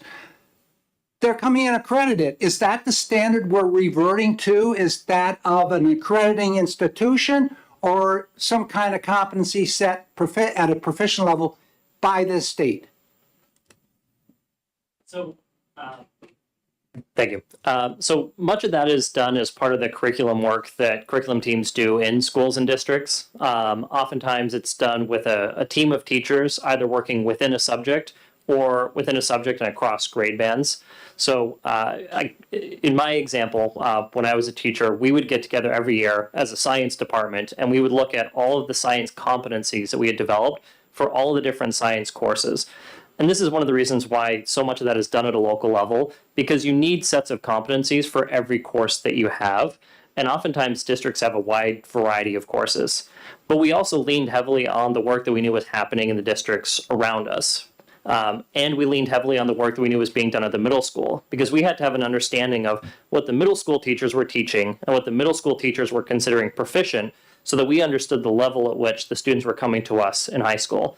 Oftentimes our professional development days would include some days where the high school team and the middle school team would meet together to look at those curricular progressions across, 5th grade through 12th grade, to make sure that students were building along a path of proficiency that made sense, so that those students were prepared for each year.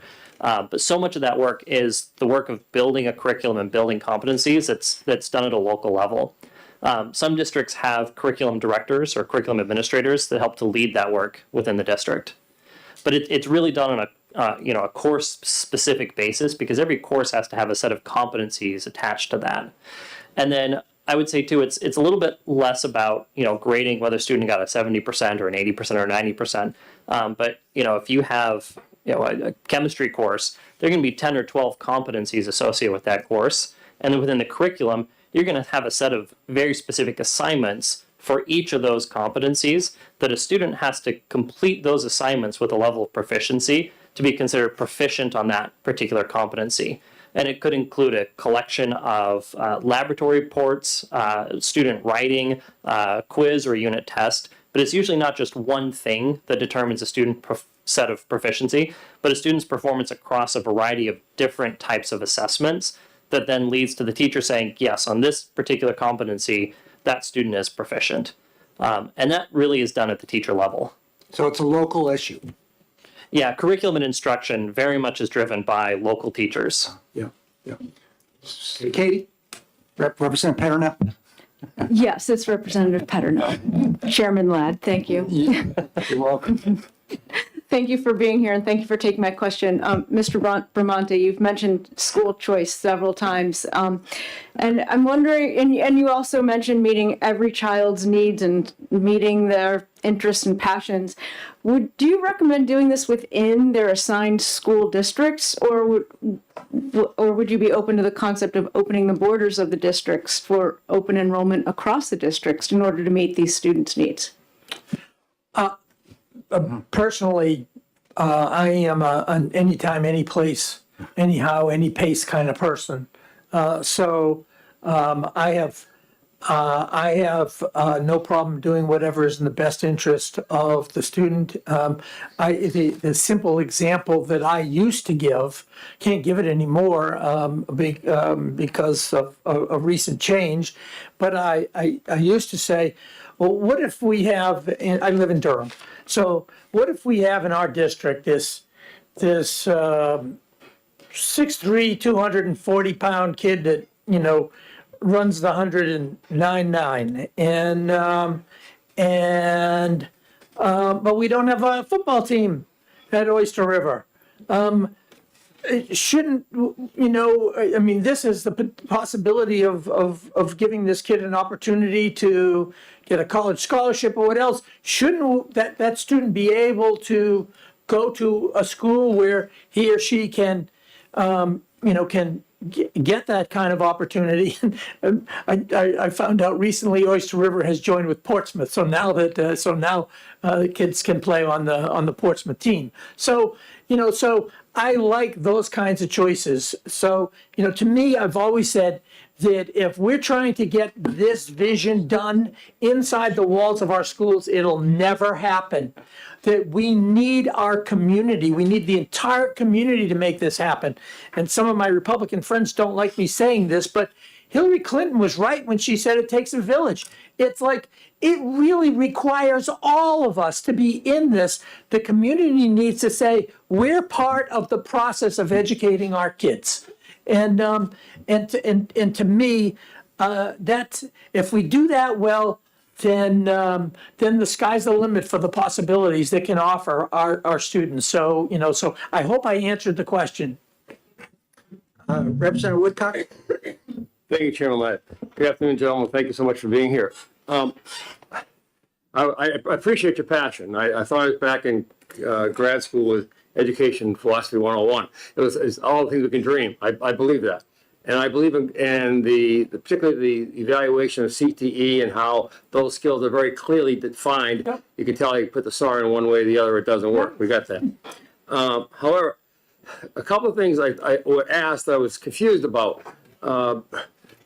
Representative, whatever the name is, here to my right, asked a couple of times about the finances and you sort of just let that go. Representative Chair asked about the competencies in place now, and I think they were supposed to be put in place by starting in 2004 in every school now. That's correct, they're supposed to be there. There's some competence. 5 is when the regulations went in place. I'm sorry, the minimum standards actually said that this must be in place by the 2009-2010 school year. Right, so it was supposed to be in place a decade ago. So, and Representative Ladd's question was, if I understood it, was he was asking you if DOE had done anything about checking on that, making sure all the schools did that, and the response was basically no, that they hadn't done that. But I understand that. Not no, but not good enough, in my opinion. Okay, then there is a mechanism that DOE Yes. has gone down to schools and checked on these, besides just a sleek check off. Okay, good. So I will get to my question. By the way, that 240-pound, 100-yard 99 dash, somebody would find him. He would get an education. He would be found regardless of where he lived. But my question is this. I agree with you. We used to call it performance evaluation. And then we call it authentic assessment. Now we call it competency. It's all the same thing. Show us what you can do and how you can be. I got all that. But I don't know of any school system where they have teachers in there saying, I don't want you to show me how I can do it, but we show it this way. But what we have is school systems that are disparate, and they're disparate because their funding base and their opportunity for youngsters comes on their funding base. So I was thinking back, because I don't know Chinese education, but I do had your quote that said more kids in AP schools in China than there are in New Hampshire at all. I wrote that down. And I said, I wonder, who funds the schools in China? I wondered about that. I wonder what the property taxes that funded the schools in China. I don't know. Do you know that? I heard your quote. I think the government does. Oh, okay. So that's what I thought. So it goes back to my point. My point is this: that regardless if it's authentic or performance or competency, and I like that. I was in systems. I had a chance to work in those types of systems, and I believe in that. And I believe that every youngster has the right to get that goal. But then I think there has to be some strong creative step or movement by this committee beyond just saying we're going to go to competency-based and every school is going to do it and this is what you're going to do. It still leaves the void in how are you going to fund it. And if you continue to leave that void, am I talking loud? You can't hear well. If you continue to leave that void that says you're going to depend on taxpayers, yeah, it's Woodcock, you got it, taxpayers, then it's not going to work. Because there's no school system, teachers that I know say we don't want it to work now. They're trying to make it work. They don't have the resources. So is your committee going to have some supplement that's going to say, you know what, folks, if you really want to change the system, and you want to make it eligible for everyone to change the system, you have to give everyone the same opportunity, and that's resources. So is your committee stepping forward to say that as well, or am I just mistaken? Well, You're mistaken, but I love what you're saying, and in the sense that I mean, I have been fighting the education funding fight since 1992, and I have a plaque on my wall that myself and two others in 1995 won the Josiah Bartlett Better Government Award for our plan for a flat tax on property to fund an adequate education in New Hampshire's public schools. It was the introduction of the modern day concept of the state property tax. The state property tax, in my opinion, which has nothing to do with this committee, and I wish it would, but because I'd love the responsibility of working with folks on education funding. But education, I've argued, I got the opportunity to argue before the New Hampshire Supreme Court on this issue. So I know the issue very well. I don't disagree with you. But that has nothing to do, not nothing to do. It certainly has something to do with how how well our schools are funded, but our committee can't address that by that. So it's not part of our charge. I wish it was. It's not part of our charge, and so and even when this committee is done, I will personally continue pursuing the whole notion of doing education funding right. Real quick, you're into my lunch hour. Well, you're a lady, that's okay. Chairman, I have one brief question. Yeah. That being said, sir, I understand your passion for funding, as most people here have the same passion. But that doesn't get to the question. And the question is, and I understand your background, for the first 20 minutes was your background, and I appreciate that.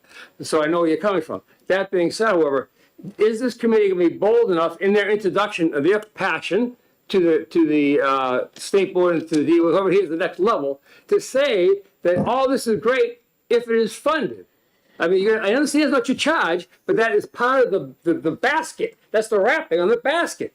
You can't get to the basket all off the wrapping. So my question is your committee going to say, this is good, but it can't work on the funding system we have now?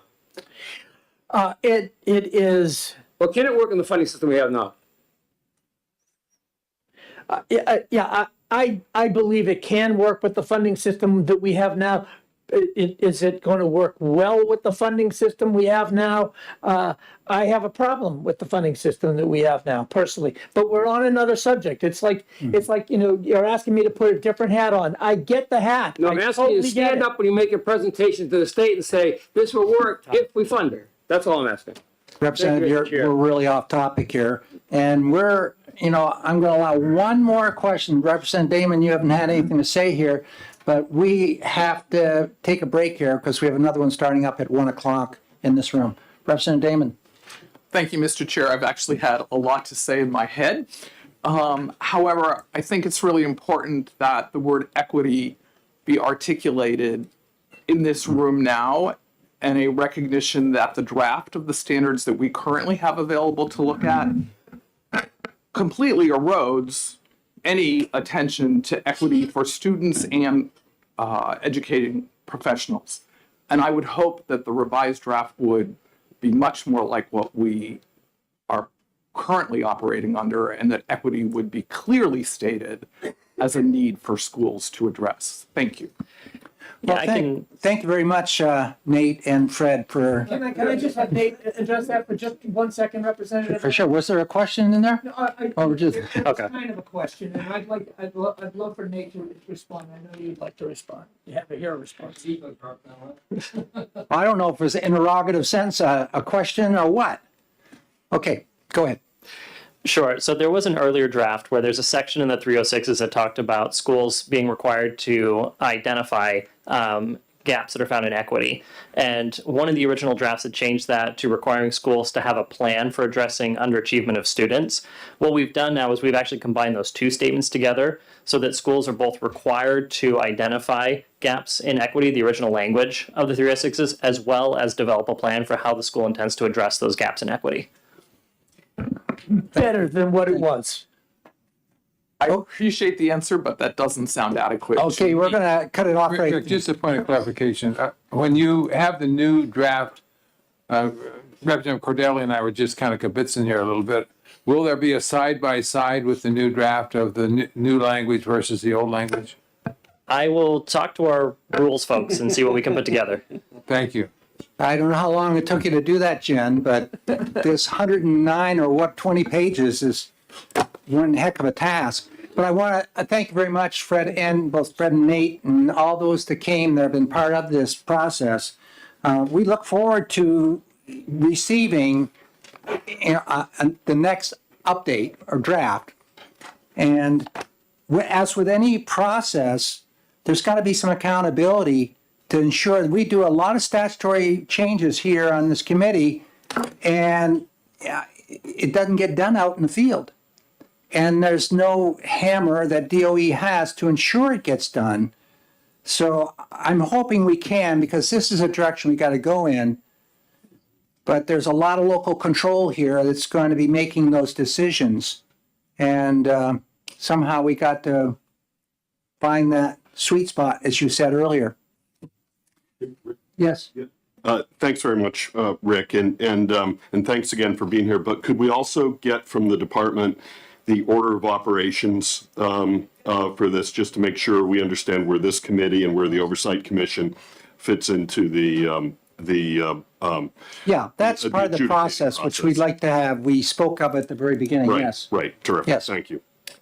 Okay, thank you very much for coming. We're going to, Thank you so much. thank you very much. For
the committee of the whole to address these three bills this afternoon?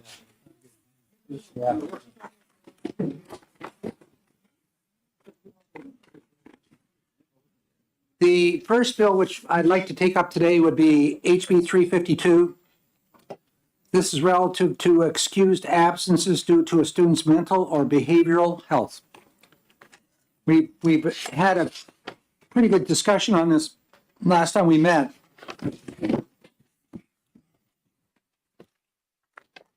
And several of the things which we identified, without looking at my notes right here, is that many of the school districts currently have policies in place dealing with absence. They also require that if you're out for any kind of an absence, that a communication be made with the school by the adult at home. And if not, they'll call you. And thirdly, we also know that if you're out for a medical reason beyond 5 days, that you have to come in with a doctor's note indicating just what kind of a condition you had. And so I'm also concerned that there's room for abuse with this legislation, that an individual like myself would like to stay up and watch a football game being held between Cal State and Montana or something such as that on the West Coast with a different start time, and I'm up all night. So I'm going to take a mental health the next day to stay home. That doesn't slice it right. So I think there's room for abuse, and I think when you are absent with a doctor's certificate, yes, there's an opportunity. Perhaps we can have some support given you if you need a special plan, 504, which is necessary. We also want to make sure that when you are absent, something occurs so that we know nothing's happened on the way to school. But lastly, the school has to know where you are at all times. They should. And the last point I was going to think of was I just dropped it. There's a lot of reasons why I just can't support this bill. Any follow-up discussion on it? Are we all on the same page? No?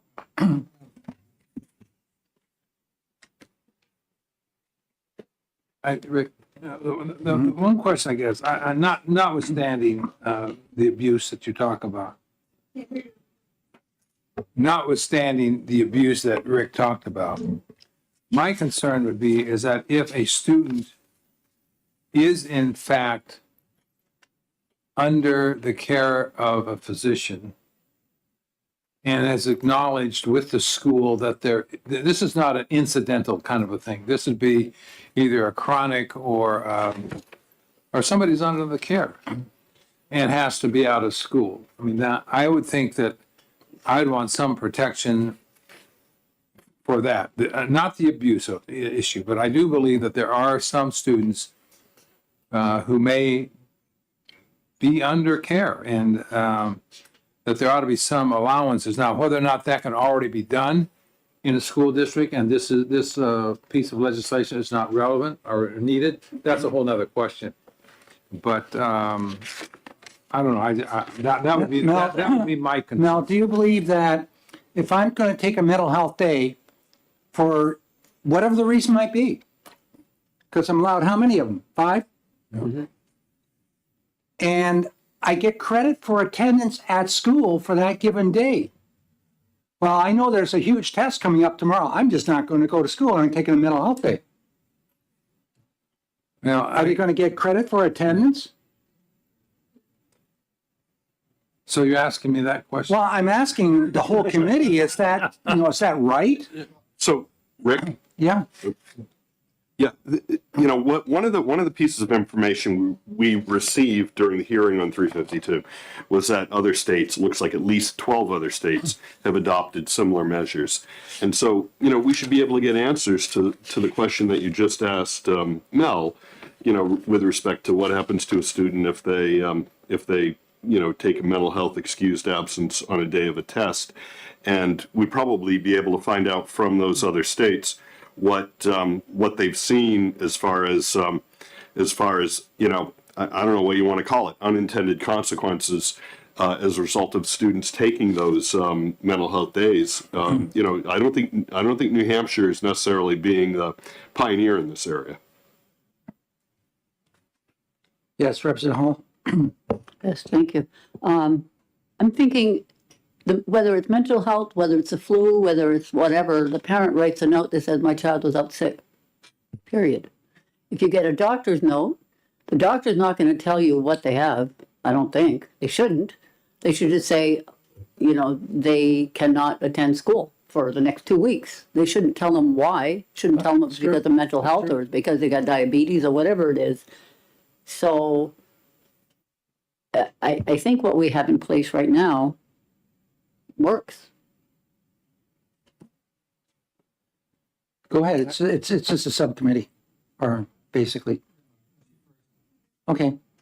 Thanks. I did my homework. I called some of the schools in my district and said, what happens when a parent says a child's not coming? And sometimes it's the secretary that takes it. Sometimes it's the nurse that asks the questions. But they said we have to ask them if they have the symptoms because we have to still track flu and COVID cases. And I said, well, if somebody wanted a mental health day, could they get around that by just saying, doesn't have a fever, doesn't have flu or COVID, but is too sick to come to school? And they said that would work. That'd be fine. I said, what if you had a special category for mental health days? That would be a lot of extra paperwork, and it would fall on the secretary or the nurse, who didn't really, neither which really wanted that. And then they asked, I said, what happens, you know, if they mount up? And they said, well, they would just be counted the same way the other ones are. If there are once you get to 3 days or 3 illnesses in that term, then you get kicked to a different level and you get some intervention. So they've got their eyes on it all the time. There is a way around it with saying that you don't have to admit to a mental health day, but if somebody needs it and they need an excused absence, there's a way to do it without this. I think it's superfluous what they're asking for here. Who's next? Representative Woodcock? Thank you, Rick. Formal, informal. Thank you, Chairman Ladd. My concerns are twofold, Rick, on the piece, as they were before when we first discussed it when I was here back in February. The part that you're talking about being considered for attendance, which is number 4 in this LSR, it's only calculating the average daily attendance. It has nothing to do with the youngster being there. It's for the school. But more than that, I go back to item 3, which says the youngsters shall not have their grades adversely affected by the lack of class attendance. And I know the school districts, including where I have been in the state in 2 different school districts in New Hampshire, that if the youngster is out X amount of days, it impacts their academic grade or the ability to make up work. So if their youngster is having a behavioral issue and I don't call it in, then you start to accumulate that data. But if I have the opportunity to call and say, my Johnny's having a problem today, his behavior, then they make the note of that. So he has an opportunity, or she has an opportunity when the time comes and they're mentally competent, feel better, to make up the work. So it's not like just the youngster saying, I'm not going to go today because I have a test tomorrow. If they can do that now.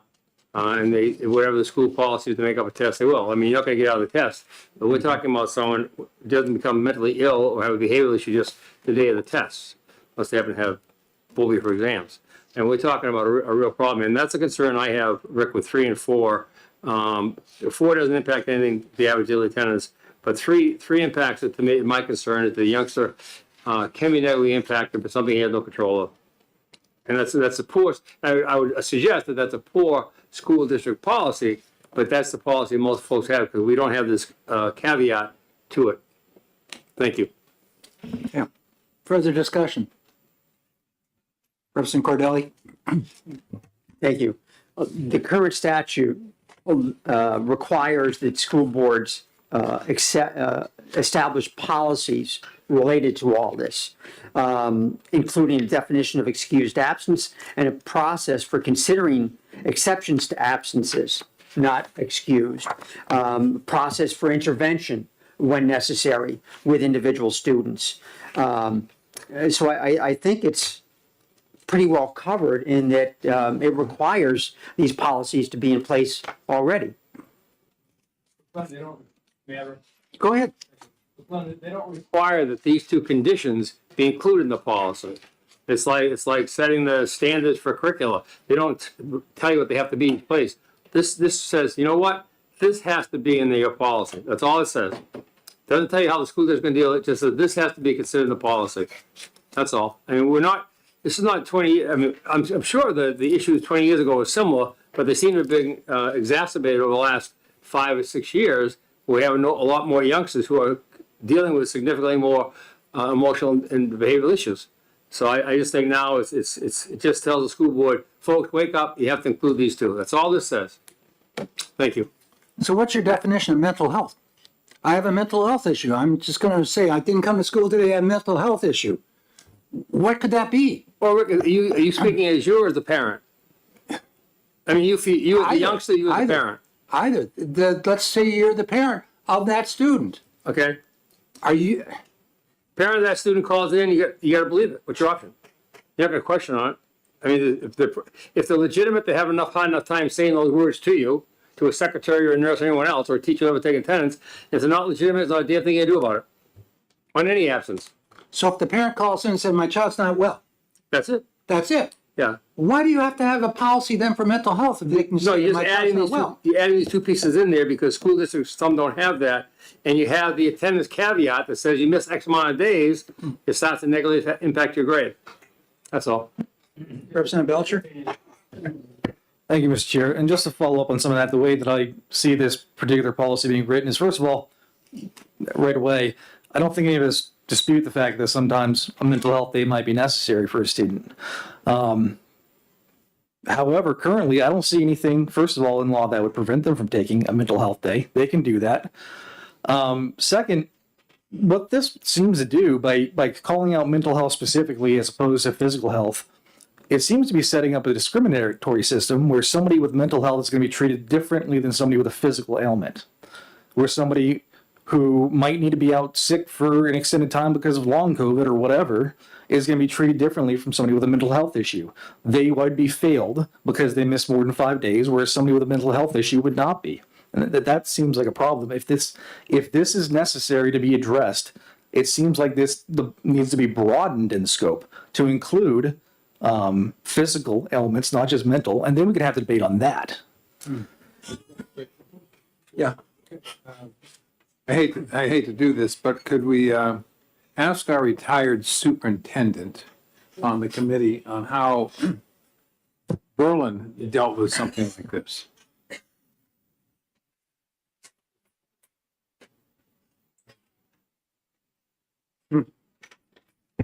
Well, we did have to deal with it, number one.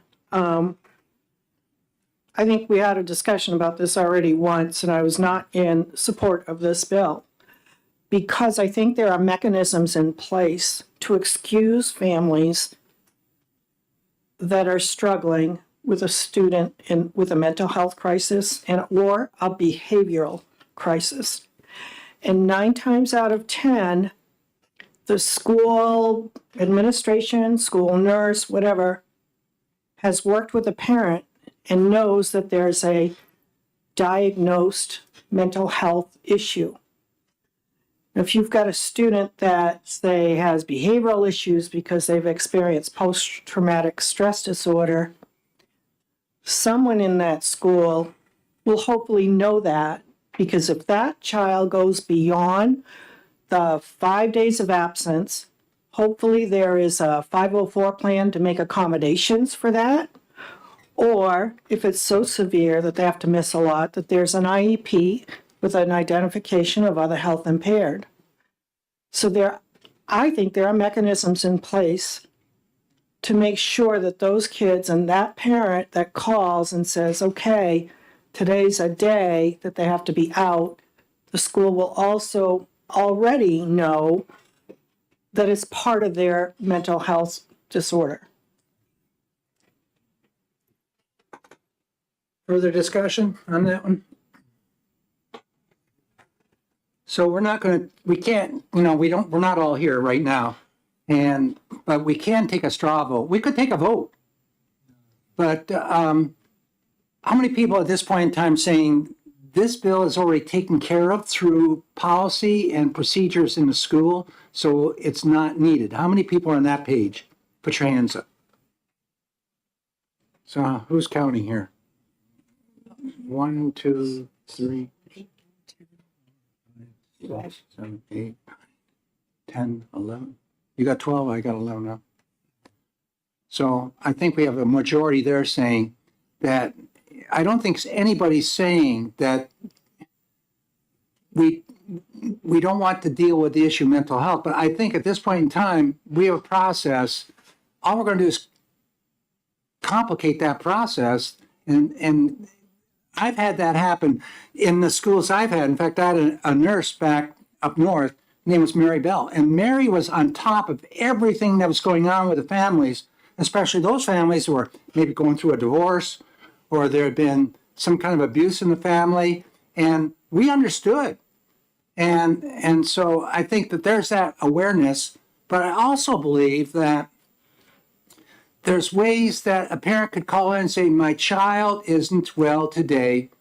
That's it. Now, if that happens 5 consecutive days, then we start asking what's going on, get a doctor's note saying what the medical issue is. So I'm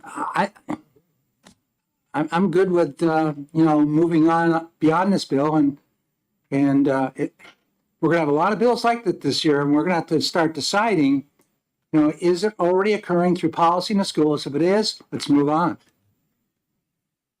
Yes, Representative Cascadden. Just want to add that it's really critical for the parent to have a relationship with the school, because you see the school as resourceful.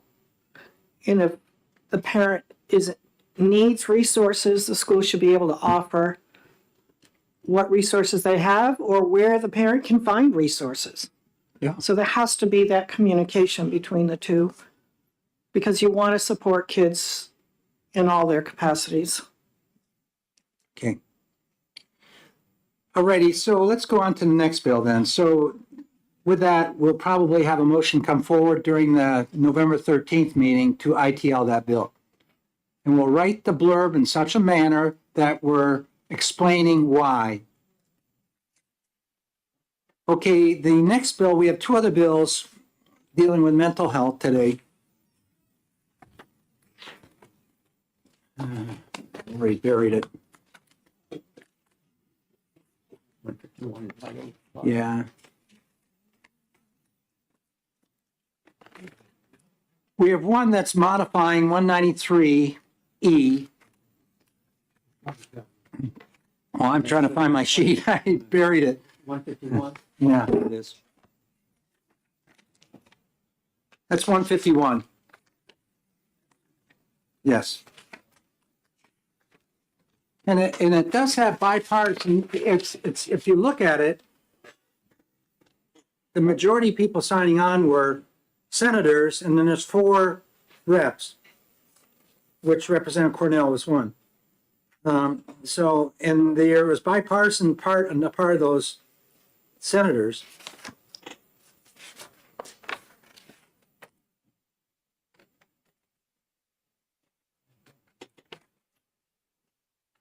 I'll just lead off with what my concern would be, that we have academic standards, and we presented them in the last time. The package are from 2003, where there's health education taught at elementary, middle, and high schools. Within each of those levels, there's a component for mental health. So that means these have been approved by the State Board of Education. We also had the question asked today of the 306 people, are you taking out the elements within 306.40 health? They said, no, that's remaining in. That keeps mental health then in the rulemaking process, which is then approved by JELCAR, which is the Joint Legislative Committee on Administrative Rules. So it is a part of our curriculum. It is a part of the rulemaking already. Do we need it as and it is a subtopic of health, where health and wellness are already in the adequacy part of 193E. Are we going to start adding in all the other components of health in adequacy, nutrition, physiology, substance abuse, alcoholism, underneath adequacy, or is just the topic health and wellness incorporated? According to the state board, it does. So I see it as not needed in this section of law under adequacy.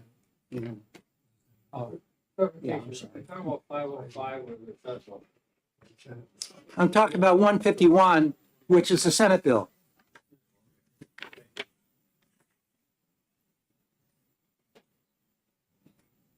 So your concern is that they're illuminating specific topics that would be, Already covered by the topic health. or perhaps covered under general public health by local curriculum. Not perhaps. The curriculum guidelines specify it shall be taught. Oh, health, it's not these different subjects. Mental health is within the framework. I think Representative Cascadden just waved it to you. Yeah. Yeah. Yeah. So all of the examples that you just cited, nutrition, physiology, substance abuse, etc., all fall either under the umbrella of physical health or mental health. So I don't think that the possibility of putting mental health as a curriculum requirement opens a door to listing, a myriad of other conditions, because there's really two categories of health. There's physical health and mental health, and everything falls under one of those. If we only say health, conventionally the word health is understood to mean physical health. It's not routinely utilized as the broad umbrella of all health, including mental health. I wish it were, but it's not. And so you look at 306.40, I feel we it should says that. specify mental health. It specifies it in 306.40. But that's different from putting it in statute. These have been approved by the legislature. And I guess I'm not as confident as you are that the answer this morning is the outcome that we will have in those revisions. And I think it's critically important that students learn the basics of mental health. Risk factors, protective factors, common concerns. Then my response to that would be, and I think I mentioned at the last meeting, if in fact it's stripped out of 306.40, I wouldn't put mental health here underneath adequacy. I'd stick it in where we've stuck in other issues dealing with health under studies, which would be the next bill. Clarify what you mean by the next bill. Oh, you mean we have three bills. The 505 one. The other mental health bill we have not yet discussed. Sorry, where we put in physical education, we put in HIV, we put in all the other topics which come underneath health. I put it there rather than adding in another area under adequacy, which is, it's already there underneath the topic health. If we're going to put social studies down there or history down there, are we going to start then putting down the Civil War, the Depression era, what happened in the 70s and 60s, civil rights? Or is that already there underneath the curriculum frameworks? I think we've got to be very careful how far we go with putting things into adequacy. So, Rick? Thank you, Mr. Chair. So, we actually took up similar discussions in the Commerce Committee when it came to health insurance and mental health parity. And as Hope was saying, typically, health is read and understood to mean physical health. And so it was very important in a lot of the insurance regs to spell out mental health as being part of what is meant by health. And I agree. I mean, I think the department has over the years done a good job to make sure that that it included mental health in the definition of health. But if that's not required, then that could disappear.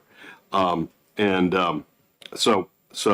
I mean, I hear what you're saying on this. I think maybe it's not needed based on what the department's done so far, but it doesn't mean that the department will continue to do that in the future. And on the other hand, though, Mr. Chair, maybe the definition of health, particularly as it relates to our insurance laws, not as it includes mental health, maybe we can lean on that as saying, look, the modern definition of health includes mental health. And maybe you're right. Maybe this isn't necessary now that we're in 2023.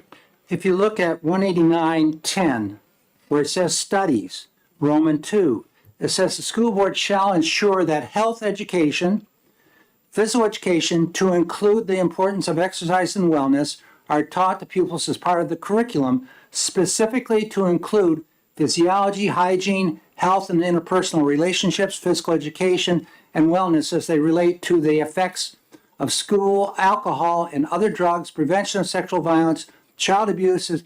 There's a whole litany of areas there we're talking about. It's easy to immerse, if we have to, mental health right into that area under studies. So it will say that the local school board shall ensure that that is taught. Isn't that what the next bill? That's what the next bill Isn't is, 505? comprehensive health. I don't like the word comprehensive at all, but I have no objections to mental health being inserted, but not underneath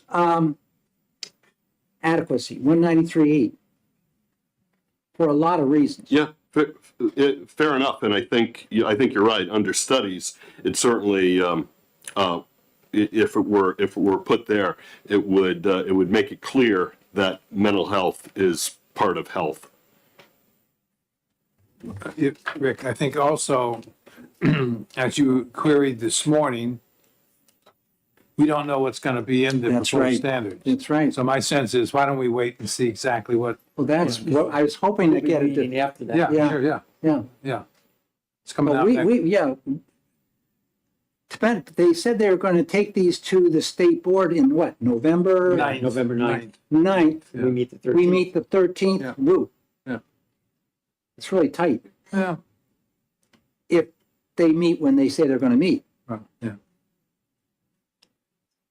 But I agree. I want to know for sure whether it's going to be in exactly, rules yeah. or not. If it's in rules, I feel very comfortable where we are Yeah. because we also have it in the curriculum framework. Yep. Yeah. Yep. But if we're going to do something, I'd rather do something and put it where it belongs. Just like we did with personal finance literacy, we also said that that could be embedded into a course, so it's not going to be a separate course. Yeah.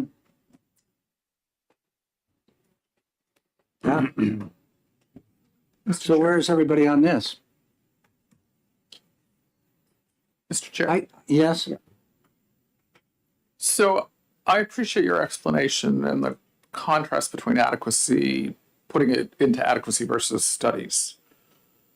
So if 505, which places mental health in studies, ought to pass, I would be comfortable with a no on 151.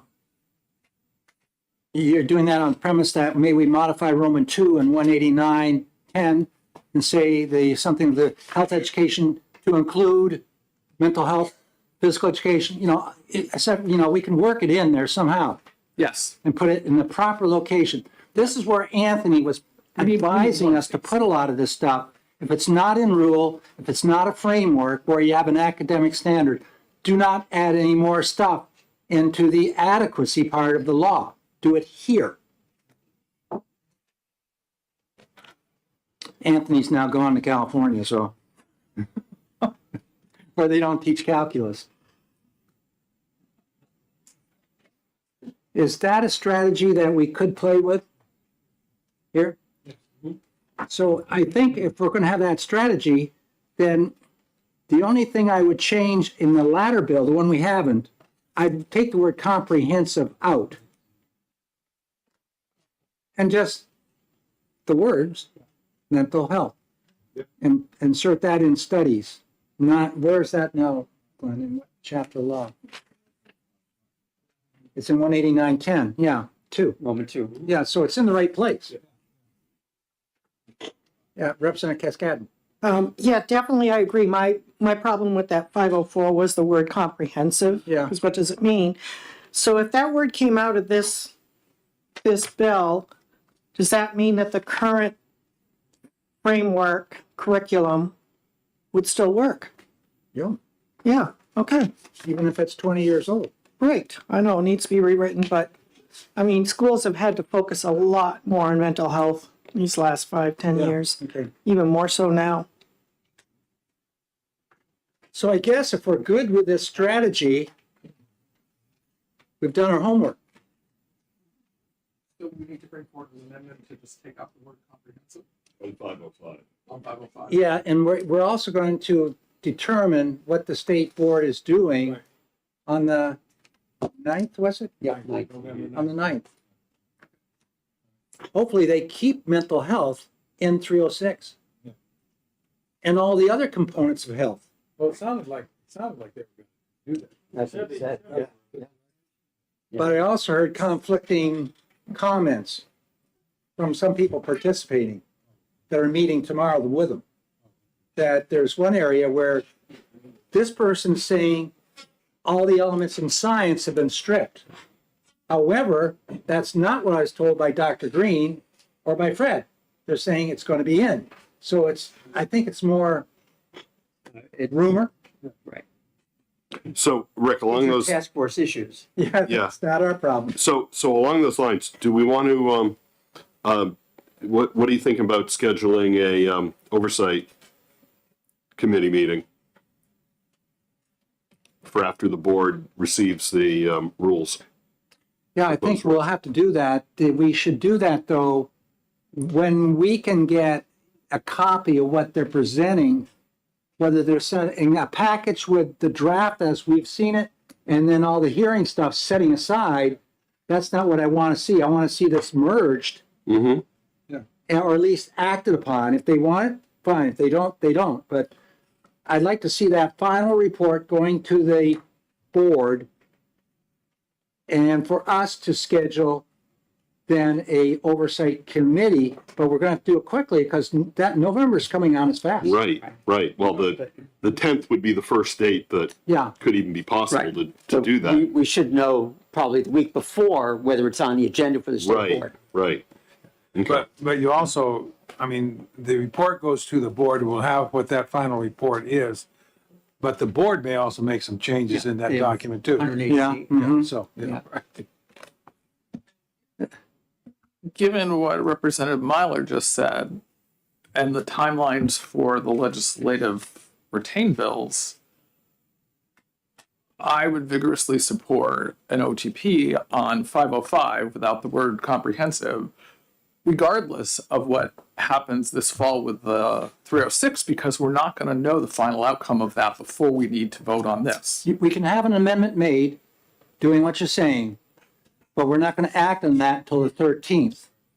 When we should know a little bit more. If we don't know, we can go ahead and move that amendment. We'll know more, but it won't be final. Well, It could still get modified.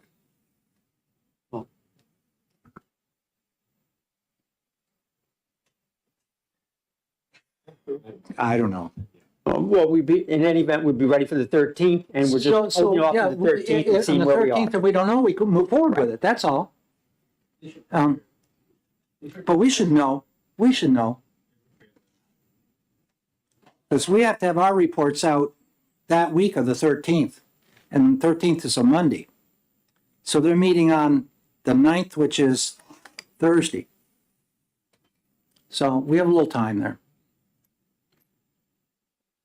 Any further comments about that? Because it's not even 2:00. We can get home by 3:30.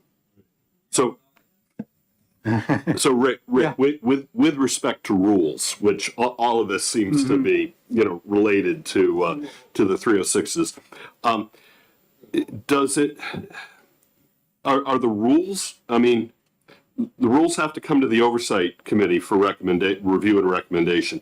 Do they also have to go to the to the general court for approval prior to going to JLCAR?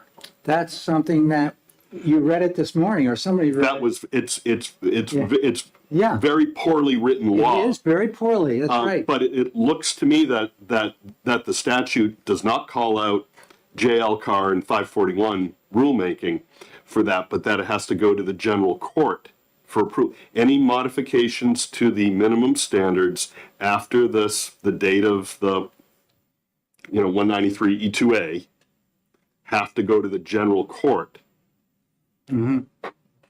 That's why I introduced an LSR, which is both saying that the academic standards and the minimum standards for public school approval must go by the oversight committee. Yeah.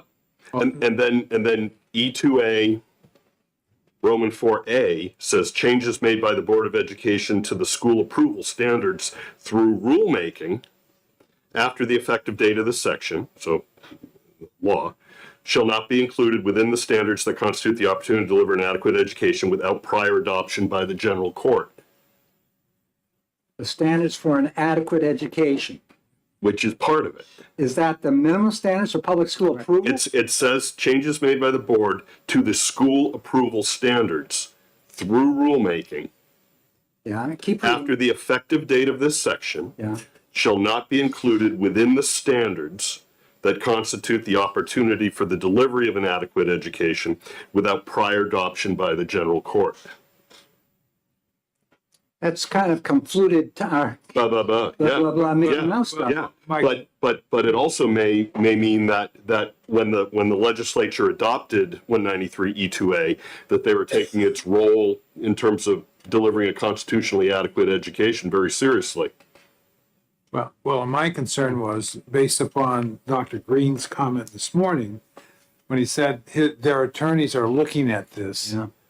The question I would have is, should we get the AG's office, for example, involved in just giving us an advisory opinion on how they view this particular, rather than waiting for the department to come up with what their view is? And whether or not, That's a good idea. Rick, as chair, We do have legal advice to this committee, okay. which we can get from Jim Cianci upstairs. Well, then House counsel is where we ought to go. let's seek that out and Yeah. just get their opinion on it. Yeah. We We don't, can go we don't right know to what Jim. we don't know what the department's gonna say, but we need at least Oh, from yeah. the House standpoint. We know say, what the department's going to say. Well, We can do it. yeah, well, that's what I Yeah, assume. yeah. But it's better to get it clear now rather than having to have that fight later. Well, although I think this might be more than a House counsel question, this is a question of law, not a question of what the House can do or not do. And it probably resides at the See, the Department of question Justice. is that they have the authority, the state board has authority to adopt the minimum standards for public school approval. That's in law, separate section. Yep, right at the top. Now, to do that, does the process involve approval from us? Yep. From the legislative oversight. And then from the general court. Hope has a Well, question. you see, Hope has a question. but if it was the general court approving it, it becomes law. Right. And there's no need for them to be adopted by the state board. What it says. So, Be nice to have a ruling. Yeah, from whom? I think it's DOJ. I would start with House counsel. I think we ought to start with our own council, which I can get something back there very quickly, within 24 hours. Well, if it does, it does, but at least we have gone our route, the people are working and assigned to directly work with us. I think Rick is correct. I think The House needs to have a position on what this is, all right? If the department then comes up with an alternative, that's when you go to the DOJ to try to get some clarity on that. But I think you're correct, Rick. Start with the House Counsel, get a clarification, then we'll see where it goes from there. I think you're right. Yeah, I think Mel's right as well, that to do it, to preempt it, not after the fact. So we know before we go in there. At least what our house council thinking here. Representative Cascade? Just something I want others to kind of put their antennas out to, because my perception on the first draft that I've gone through on the minimum standards is that the word school approval has been removed multiple times. And it makes me a little nervous to think, are we doing minimum standards to align to the adequacy so that the language is the same in both? Or are we maintaining minimum standards for public school approval or school approval? And that made me a little nervous if we dropped a school approval process. So I don't know if it's just my perception going through those drafts, but I wanted to voice it so people would kind of say, no, I mean, it's very important that all schools have a minimum standard to follow. I mean, like Fred said this morning, how do we know what they've had? Well, if they're all approved schools, you know what they've had. They've all mastered, proficient, whatever you want to use, they've all followed the minimum standards for school approval. And I'm afraid of that school approval process being dropped, but that's just my feeling, and I wanted other people to know. I'm on the same page you are. Seriously? Yes. I was afraid of that. But I have a concern that have you ever seen a report as superintendent, you should have, on the visitation that comes to your district to assess your performance in terms of the minimum standards for public school approval? I've seen several of them several years back, a one-page handwritten job which conveys not a whole lot. And that's my concern, that we've been talking about competencies and all that, but when they go out, they don't have the staff to do this properly. And it's partially our problem as a legislature. We have not funded the Department of Education with a curriculum and the other personnel necessary to comply with. It's like Steve Appleby sent out the request for superintendents to respond on the teacher shortage business. His response, 20%. Then it got it up at the high level, 56%. That is very embarrassing. And it's not in conjunction with statutory law. They're required to report this, but there's no way of making sure that occurs. We don't have the staff to do that, and he doesn't have the hammer. There is a resolution to that. The resolution of that is that if the state provided more funding to local school districts, they could basically say, if you don't return this back, guess what? We're holding your adequacy money. I mean, I think they did that with the emergency plans. Yeah, When we okay. were trying to get the emergency plans. Yeah. Right. Yeah. there's not a big stick that the state has. That's unfortunate. Yeah. Because there's places the state does need it. So are we gonna, you're gonna write an amendment just to wipe out the word comprehensive there, so we have it in our pocket? Okay. Thank you. Thank you. And put on it as a committee type, yeah, committee amendment.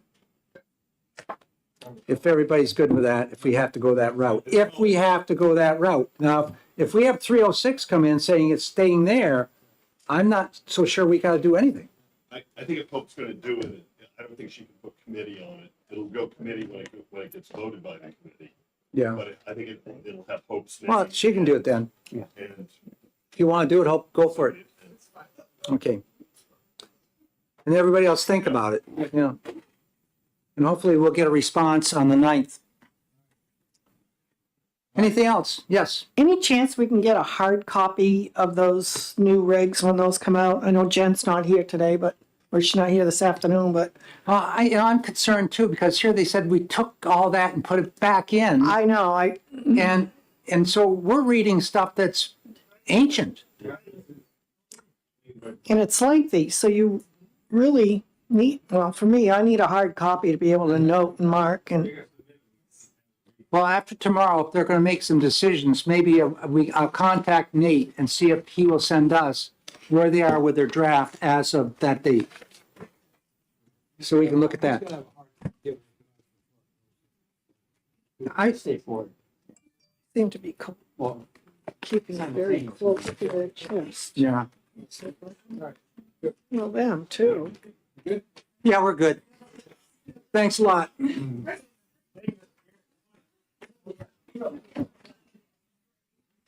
All right, another day.